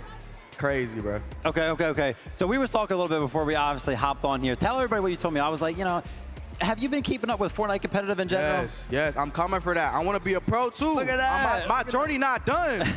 I did the music. I got to get back into the Fortnite, bro. Come on now. That's awesome. You know? So watching the competition today, then, who are you going to be rooting for? I think Ronaldo, bro. Okay. He's going crazy. Peter Bot going crazy too. He's literally clip farming right now. He's literally clip farming. So, you know, yeah. I mean, you brought up your music. You just released a new album. I did. Congratulations, first of all. But I got to ask, man, listening to your own music while playing Fortnite, is there a song in your new album that you're like, it's go time, WT, the end of the game? I think Feel It. Yeah, are you feeling it? That gets me in the mode. That gets me in the mode. Yeah, Feel It. That's the one. Dude, I love that. What inspires you, man? I mean, obviously you're like kind of a prolific musician. You know, you're coming in. Obviously, Fortnite loves you a lot. So, what inspires you? Right now, it's a lot of movies, television, and just life experiences, bro. Especially the games. You know what I'm saying? You know what I'm saying? All right. Talk to me a little bit about the watch party you got going on then, because I just found out you're up there. Bro, I've been getting my little commentator vibe. You know, I've been checking in on players, see if everybody's locked in, and you know, seeing how everybody's doing. Are you going to start streaming some Fortnite, maybe get into some cash cups? I need to, yes. I'm going to. So what you're saying is we should just go ahead and add you to the desk. You're a permanent fixture. Yeah, you know what? Just keep me up here. Okay, all right, yeah, let's just pretend, you know, end game, Ronaldo, it's a 1v1. He goes to win. What does that sound like? He's got it! He's got it! I think he's tired. He's hired. He's That's, look, this is how we know he's tapped in. Come on, bro. I cannot believe. So, like, how's the experience been for you, man? Bro, I mean, here it's just so different, right? It's beautiful, man. I dreamed about being here since like 2018. I was like, yo, I gotta be in the stadium. I gotta be in this arena one day, and I'm here, bro. So is this like the first time for you then? Like trying to like an event like this? Really? It's blowing my mind right now, bro. So that means as well you've never actually put on a stage. Hey, next year, put me up there, please. Oh, okay. Get me on the controller, bro. Get me on the controller, bro, please. Are you an LA local? I am. So what is it like having all of these people from all around the world being able to like compete in Fortnite, one of your favorite games right here in your hometown? It's beautiful just to see everybody come together for this one game that kind of just brings us all together to kind of scream and cheer and champion our favorite creators, our favorite gamers. It's a beautiful thing. Beautiful thing. That's amazing. So, David, before we say goodbye, first off, please tell the people about not only where they can find you, but tell them about your album. Thank you. All right, my name is David, aka D4VD. My new album, Withered, is just out right now. It's a beautiful, beautiful album. Put my heart and soul into it. Listen to it while you're playing Fortnite and go crazy on the game. You know what I'm saying? Let's go, David. Thank you, brother. Appreciate you. Such a big, honor. That's David. I'm standing next to David, dude. All right, for now, let's go hang out with Frankie and see what she's up to during the halftime. Thank you very much. David, do you want to come and visit the player lounge? Because I've got a birthday boy here who would love to meet you. Cypher, PK, do you want a signed copy of David's new album? David, I would love one. Absolutely. There you go. Hopefully we can hook a guy up. Now, Cypher, tell me what's happening. You're currently at 20th in the leaderboard. We don't say last year. We say 20th, yourself and Moxie. What's happening? You know, it's very stacked right now. We managed to get a point last game. We shot someone out the sky. We're going to make some adjustments. I think what we're going to do for the second half is just play a lot more aggressive. You know, every kill is 1 point, every elimination is 1 point, and placements are a little bit hard to get because of everyone staying alive. So we're just gonna W key and be a little bit more aggressive and see if that works. I like the sound of that. I mean, Peterbot is dropping near you with Aussie. I don't know if you want to maybe aggress that direction. Definitely don't want to attack Peterbot, and fortunately so far he has not attacked us. He's busy eliminating Mongrel and Booga and Typical Gamer, so we're gonna keep it that way, hopefully, you know. My one birthday wish was to not be attacked by Peterbot. Oh, that's slightly awkward because I thought your one birthday wish was to get a cake personally baked by Mr. Courage JD. Everybody, today is Cypher PK's birthday. Join me in singing Happy Birthday to you. Happy birthday to you. Happy birthday, dear Cypher. Happy You gonna eat some of that? I don't like the way he's looking at my cake. I don't like the way he's looking at you. It's like he's going to eat you up in the lobby in just a moment. Cypher, oh!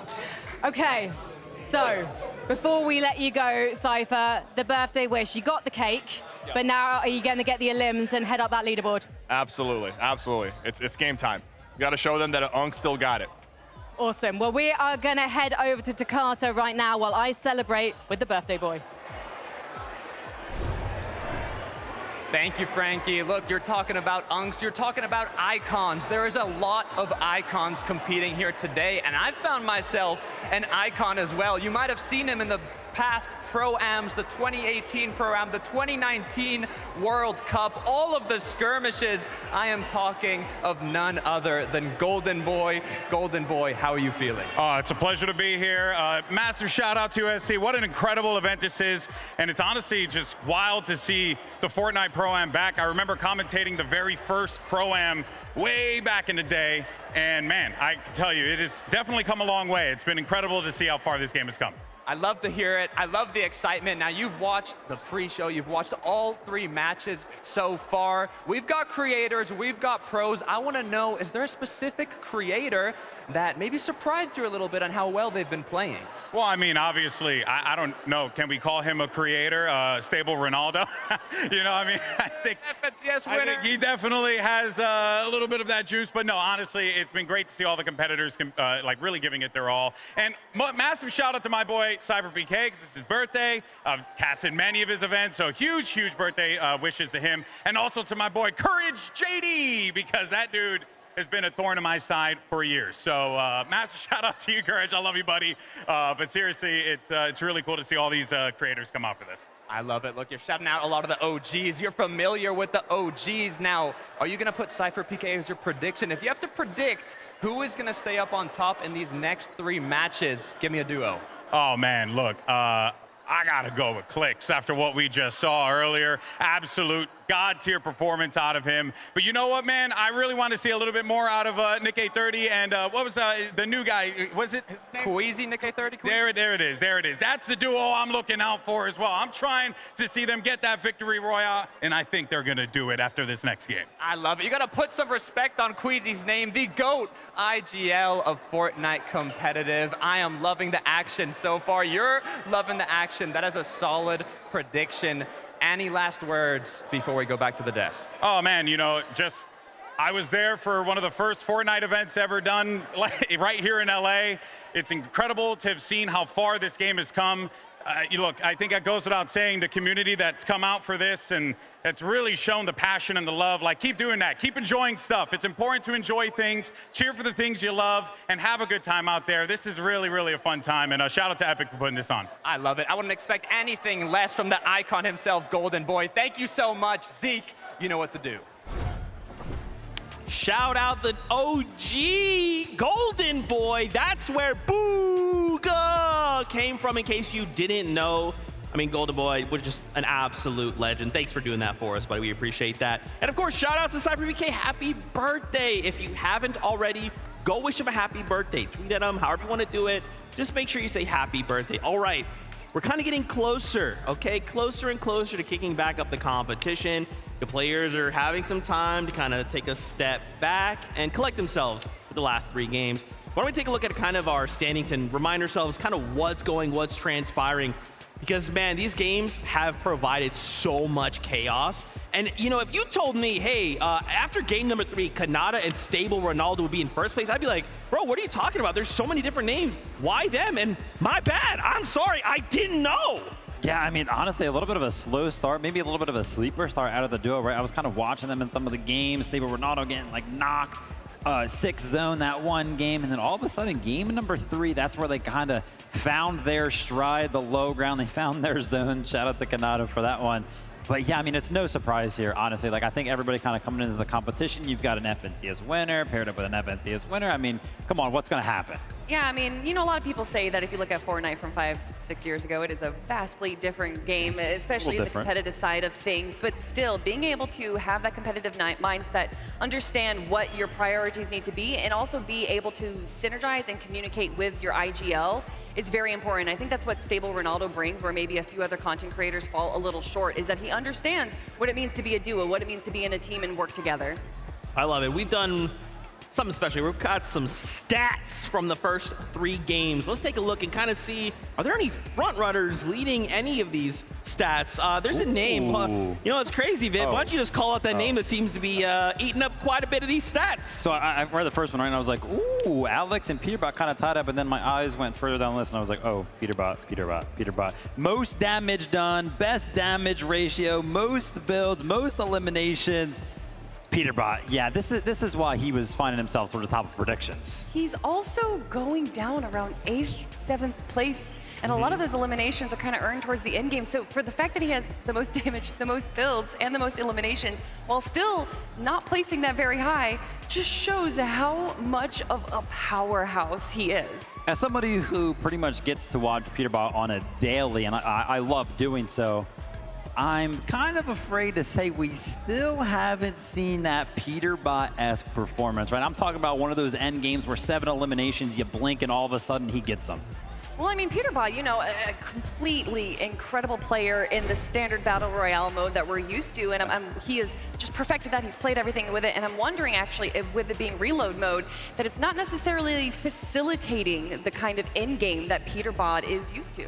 I feel like he should be pretty comfortable. I mean, we're kind of getting to the end game pretty consistently, right? Every single time we kind of tune into him, he's picking up those refreshes. He's got a grapple gun to work with. It looks like he should be comfortable. Something that we always say, though, about Peterbot is how he conditions the rest of the lobby. Yeah. And I think that this lobby is unconditionable because they are just so chaotic and they kind of just don't care. To quote David, I don't care is what they're saying to Peterbot.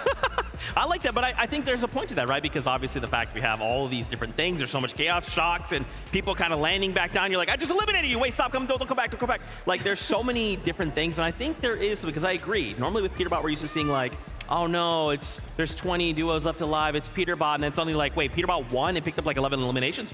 What just happened? Now, what about creators, right? Who has shown up as the best creator on the day?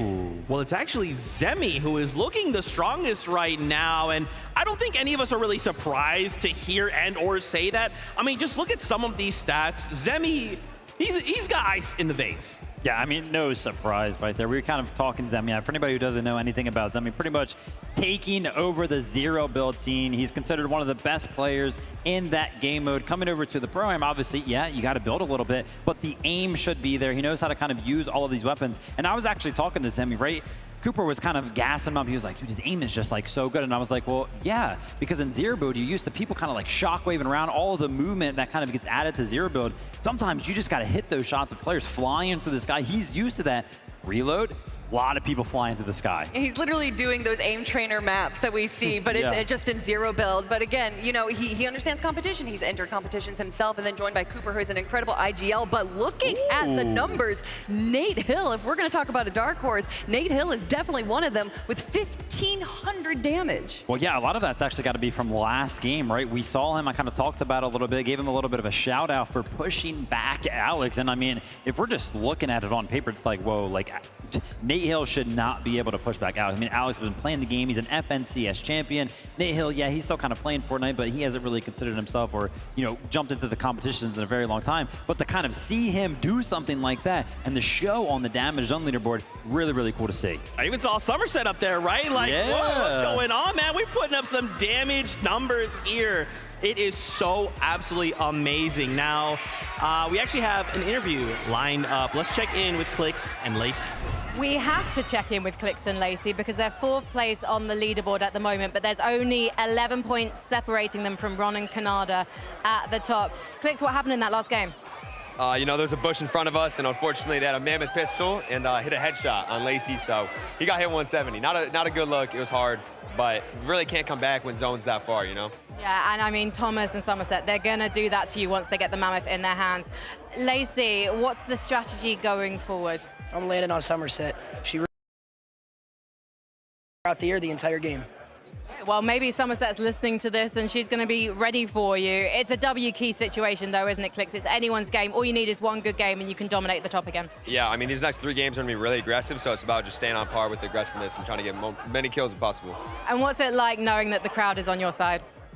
they're always on the side. You just gotta love the crowd. You love the Clixers, you know? Yeah, I mean, you got used to them being on your side, but you never take it for granted, right? Never take it for granted. Super grateful for them. And what's it like for you, Lacey? Obviously, the former pro player, now in front of the crowd again. Are you loving what you're hearing? Yeah, you know, as a former professional player. He's got like $5,000 to his name. That's a former professional player. Current professional player. You know, it's fun. It's my first LAN. The adrenaline up there on the stage, it's a lot of fun hearing the crowd and seeing everybody cheering us on. So maybe Major 3, Clix might make some changes to his very successful trio and bring you in? I don't know. I might have to drop Iamzo. You a new fragger? He would literally physically weigh down our team. Like, it's not worth it. That's such a shame, but you know what? We got a game, we got to go out. Let's call this the last chance to head back to the desk. I need to sort this situation out. Oh, God. Wow. That is crazy. There's the engagement form we were looking for. There it is. There it is. Obviously, you know that they're excited. Obviously, that's a character. That's them being characters. That's them being characters. What did you say? Oh, it has to do with the VOD review. Okay, Well, okay. I'm gonna be honest. You know, you're talking about excitement, and we just saw Clix and Lacey backstage. A lot of people are coming to the stage right now. I'm guessing that they might get a little bit more excited in the audience when we do see Clix and Lacey come out. But I just love to hear from Golden Boy that Clix really surprised him, and I think you know, a lot of people kind of just, for whatever reason, see Clix as a content creator first and then a pro player second, but he has just brought so much to the table in Fortnite competitive over these last years. Absolutely. Let's take a look at some of the stats. I mean, you know me, I love stats. It makes things very, very simple. Peterbot leading the charge right now. 2.8 damage ratio, almost 5K damage done. Look at the eliminations and, of course, the current place. But again, Kelly, you kind of called out. Yeah, they're kind of hitting these good stats, but that placement isn't there. Yeah, and I think a lot of that, again, goes down to their game style is going for these like early game aggressions and then translating that into this end game. And I just think that typically we kind of can see them go for low ground aggression and then go for the high ground right when the moment's right, but they haven't been able to find that right moment. Peterbot, obviously with Aussie antics, just seems to be struggling a little bit in that end game there, Vivid, but I think that there is definitely a possibility in these last 3 games for them to recover. Yeah, I mean, no surprise that we see Peterbot kind of at the top of, you know, being that quote-unquote best player right there. He just always is so good. It's pretty much like that sole reason why he was, you know, finding himself towards the top of some of these prediction leaderboards. Yeah. Hey, Lucifer, what are you doing? Did you want to come over? Did you want to come over and say something? Did you want to? Oh, cool. Yeah, I know. Yeah, do you want to hear? Why don't you throw this headset on?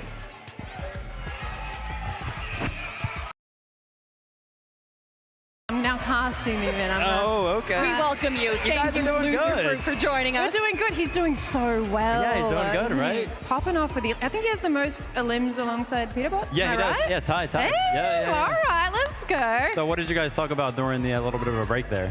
About, you know, continuing to get the most elims. You know what I'm saying? Nice. Like placement's cool, winning is cool, but like elims are fun though. Is there a player that you're looking to eliminate in particular, though? Me personally? Yes. Somerset. She's wearing my Thomas, yeah, so maybe I'll get a bit of revenge. Hopefully. Anyway, you guys are doing great. Yeah, thank you. All right, thank you, loser. Thank you so much. Oh my gosh, I can't believe Lucifer just came up to the stage. Oh my gosh, can you guys tell we are having so much fun right now? Oh my goodness. Let's take a look at the standings one last time before we jump back into the game. What a day. David and now Lucifer, we're so cool. Anyway, again, reminder at the top, Kanata, Saber Ronaldo, after game number 3, again, shocked us all. Just a crazy game. And now I got to ask, Viv, what do we think is going to change for the next 3 games? I don't know. Is anything going to change, right? We've only seen one duo kind of willing to change up in the early game, Peterbot and Aussie, right? Switching up their drop spot. Maybe they're kind of going to do something like that again. We just heard from Lucifer that they're kind of expecting to continue to kind of go for the most eliminations. I'd love to see Veno and Reddish kind of enter the conversation, right? 11th place. Haven't seen a lot from them. Yeah, we've seen Veno in the end game as a solo a few times, so being able to just kind of have Reddish there probably, you know, as an opportunity to be a support would really change up their end game there. But for me, what I think we're going to see in game 1, we saw a lot of shockwaves. We saw a lot of shockwaves in the end game, and then games 2 and 3, it was a little bit less. I think in these next few games, these end games, especially with the mobility items, are going to be shaking up that high ground a lot. I'm curious, will Loser Fruit get the elimination onto Lachlan? The single desire she seeks, the single elimination, will we make that happen? Speaking of course, of other conversations, could we see Thomas HT and Somerset get a victory royale? I mean, Loser Fruit's talking her up. I mean, will we? I think we definitely can. I think Thomas HD and Somerset, we saw Somerset on the leaderboard there for creators when it comes to damage done, so they're obviously playing pretty well. I would be curious to kind of see the leaderboard for damage done amongst the pros, because I would be not surprised if Thomas HD kind of found himself there. So, I mean, they're doing good in that department. They just got to kind of find themselves to the end game, kind of stick together as a duo. Yeah, definitely going for that kind of early game aggression stat instead. But you know, Zeke, I just want some more Fortnite. That's what I'm here for, and I think that's what everyone else is here for as well. I think you guys want more games of Fortnite, right? Are you guys ready? Casters, take us in the game. Look, we've had enough of a break. The players have all had an opportunity now to revisit some of those first 3 lobby strategies, Jacob, and the revisions have got to come through heavy because some of these teams outside that top 10 leaderboard, you know they're going to be looking to overtake. Yeah, no, during that break, I got a chance to chat not only with some of those players, but with some of the spectators as well, and it's been in agreement. This has to be one of the most fun tournaments that we have seen in a long, long time. The action for the first 3 games were absolutely impeccable, and I expect it to heat up even more because even Cypher PK in one of those interviews said our game plan probably get more aggressive. It's definitely a sea of Dream and Merge and Xset out there. So Clicks, Lacey, they've got to continue trying to deliver some Victory Royale, see if they can hold on to that first place position. But we've got Game 4 on lock and ready to go.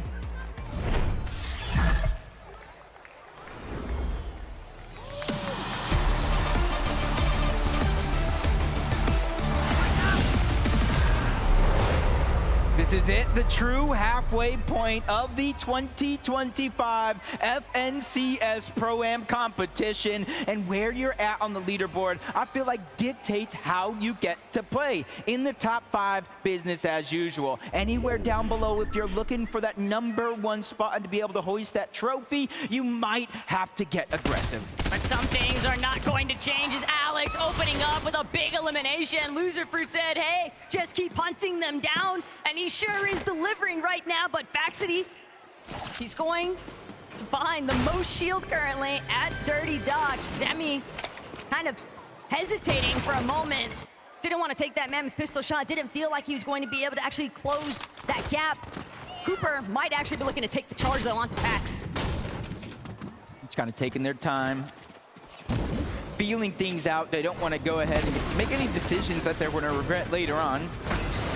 You've got to imagine you take that shot, you annoy them, something you do to Peterbot, and then he kind of hunts you down the rest of that game. As Alex able to get that first elimination and kind of reunite side of the map. The dust has settled just a little bit until somebody makes a mistake. Gun and Flakes just seem like they can't catch a break though. If it's not Faxity and Reason, if it's not Zemi and Cooper, now they got to worry about Oshi with Alex and Loser Fruit.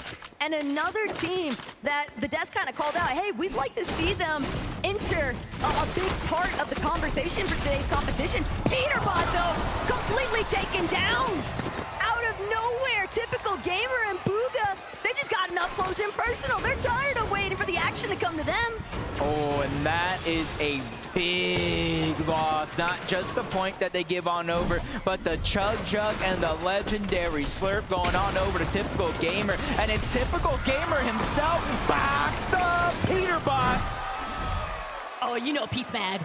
You know Pete's not gonna let that slide. Booga, Typical Gamer, y'all better watch your backs, because if Pete gets onto the playing floor, it's going to be disastrous. But Mr. Savage, absolute catastrophe for him too. Toyota, Captain Shota, they're opening up big swings here. One elimination onto Savage now means that the exposure is so detrimental here if Savage doesn't get a chance to actually touch base. Yeah, especially since he just rebooted right in front. They know Lachlan is going to be nearby. Focusing on that one, Alex goes down. Great shot by Moxie. It is going to be a trade, but Alex getting taken down by the Storm. Cypher PK being the hero, making sure that they get the revive. They don't want to waste any time sending Moxie onto the reboot, and they do get to keep their loot. A great heads-up play by Cypher PK closing in on that. It's exactly what they needed. Alex, on the other hand, probably wishing that this exchange wouldn't have been so even. Good backup, though. from Cypher. At the same time, Captain Shota, Toyota, they found Savage yet again, and they want more, but Savage and Lachlan, they're on the run. It's Lacey. Actually, no, cancel that. Lockie, I'm so sorry. No, don't worry. You know that story about Lacey and Lachlan in the code. That's not the first person to make a little bit of a hiccup there, but they just know Savage and Lachlan have been running around. They're just on the hunt constantly. But now Savage is moving in towards Steamy Stats, and he's hoping with more and more teams over on this north side of the map that this could be a chance for them to get back up. But Benno with the all-seeing eye know that he's a solo, and is immediately going on the hunt. Waiting for that perfect moment. Savage knows he can't glide up. That would leave him open to getting taken down, but Benno's gonna go ahead and seal that deal anyway. It's just so unfair. Savage has no shield. And Benno not gonna waste any time, but this could be the problem. Savage being out. Lachlan's gotta buy time now, but Somerset just aggressing so heavily, barely managing to stay up long enough for Savage to be brought back in, but now the question is, will he be able to do the same favor for his duo? Because Somerset and Thomas are keying him heavily. And this is just disastrous. Coyote, Captain Shota is there as well. They were the ones that originally taken down Savage and Lachlan as a part of their game plan. Thomas and Somerset just taking advantage, but first place right now, taking down Ali A, Kanata, and Stable Ronaldo. Getting busy here in the early game, and they have access to 2 different supply drops on the right side of the map if they want to venture towards the north. Kanata and Ronaldo seem like they're really starting to find their rhythm here, Jacob, and if somebody's not going to force them to come to a bit of a stoppage, they might just start building a couple points too many for some of these other teams to really keep up with. But Mongrel, Allier, right now, the trouble is both in front and behind them. They're just looking for any sort of a breath of fresh air, but the lobby is just continuing to close in. It's a mayday situation here for Mongrel. And I'm not sure he's going to be left standing for much longer. In the mini-map alone, there's about 5 teams, so it's not going to be easy for Ali A to get back up into this game. Especially since he's just going to get rebooted over and over again right above Mongrel. Typical Gamer and Booga. They were the ones that got that initial elimination onto Peterbot over towards Slurpee. That was able to get him a good amount of loot to take this far into the end game as Ali A gets picked off yet again by Peterbot. Hey, if anybody is going to be a second-half player in this tournament, it's got to be him, right? Feel bad for Booga, though. He just got robbed a little bit there by Pete. Did all the heavy lifting, landing that body shot with the Mammoth pistol just for the single tag to credit that elimination towards Peterbot. And Pete, 0 complaints. Probably happy that Booga was able to still set him up indirectly. Zemi Cooper kind of just taking a moment, though. They've got space, they've got time to work with, plenty of material, really solid loadouts, mobility, chug-jug, splashes. This is practically everything you could ask for. Especially since the zone is opening up in their favor, all the way towards the north, all the way behind them to the east. They know it's in zone, and they know the chances of teams being back there is relatively low. Not necessarily impossible as Peterbot. No, this is not the same replay we've seen. This is just Peterbot bullying Ali A. He said, you know what, Zeke? I don't care what you have to say. Oh my goodness, this is sickening. Peterbot, let Ali A land, man. This guy, it just gets nothing except a constant replay cycle, Jacob. The lobby is only allowing him to exist to farm elim points off of. It's like poking the bear. You poke Peterbot one too many times and land near his drop spot. Look at everybody shooting at Peterbot again! He has 5 eliminations. I believe 4 of them are just farming Ali A out of the sky. I feel so bad, but it really just means that Mongrel down below, even though he doesn't want to have to push up, I feel like he almost has to do something to cause a distraction. This is not very wholesome for Ali A, man. This is brutal work by the lobby. Peterbot and Aussie. The punching bag that's been established in the sky. Aussie maybe keeping tabs, though, on the next loot crate. Jacob, Cammy, they could be looking like they want to actually steal this one for themselves. But look at Cold and Courage. They're also making their way in. Oh, no. We got it. Production, take it over. No, if you go somewhere else, the other side of the map, please. I can't keep watching this highlight reel of Ali A being elimed off cooldown. This is just insane. Peterbot, without the Mammoth either, just dealing tons of damage along with Ozzy, and they have their plan set forward. Then you got one team on one side of the map with Peterbot, calm as can be. On the other side, deep in the zone, 1v1, Thomas versus Veno. A battle of the ages for EU. He's gonna shockwave into the box, cause chaos, but Veno's gonna see that one coming. Quickly builds, trying to defend himself. Thomas not falling off just yet. Misses that opportunity by not firing the shot. That's gonna allow for Veno to stay alive just a little bit longer. Somerset, you gotta keep an eye on her as well. She might be able to actually help out Thomas HD here, and Veno still under so much pressure. Thomas does have a full Chug Jug if he needs it, and he's going to have to opt for the Chug Jug. But Veno doesn't have any whites. He manages to just barely find a handful of bandages inside of Steamy Sacks, but Thomas, he's putting on so much pressure. He doesn't want to let Veno get any kind of healing off. And sure enough, Veno, he just had the clock working against him. Yeah, eventually Thomas knew he has to pop the bandage or fight back, and if he fights back, he's going down either way. Luckily for Veno, though, Reddish is going to be there on the outskirts, not necessarily getting contested yet. For Koyota, Captain Shota, they're going to be on top of the Steamy Stacks. They know they can use that to rotate forward, save the shockwaves, the grapples, and the crash pads for later, but they're just waiting to hunt this team down. Wait, I don't know if Thomas is aware of the fact that those two are even up on top of Steamy Stacks. Luckily, though, they're going to make their departure before they decide to introduce themselves to Somerset and Thomas. Still, trouble brewing on the horizon here for Shota and Koyota. A couple of shots being sent their way, a few strays. Peterbot, no Aussie in sight, but Peterbot's applying so much pressure onto Flakes and Gone, and there's another team just ahead of the other side of those walls. But Peterbot is a solo. Aussie gonna manage to tag team, but it's Aussie and Ali A just fighting for their lives to try and land here. That's A-okay. Peterbot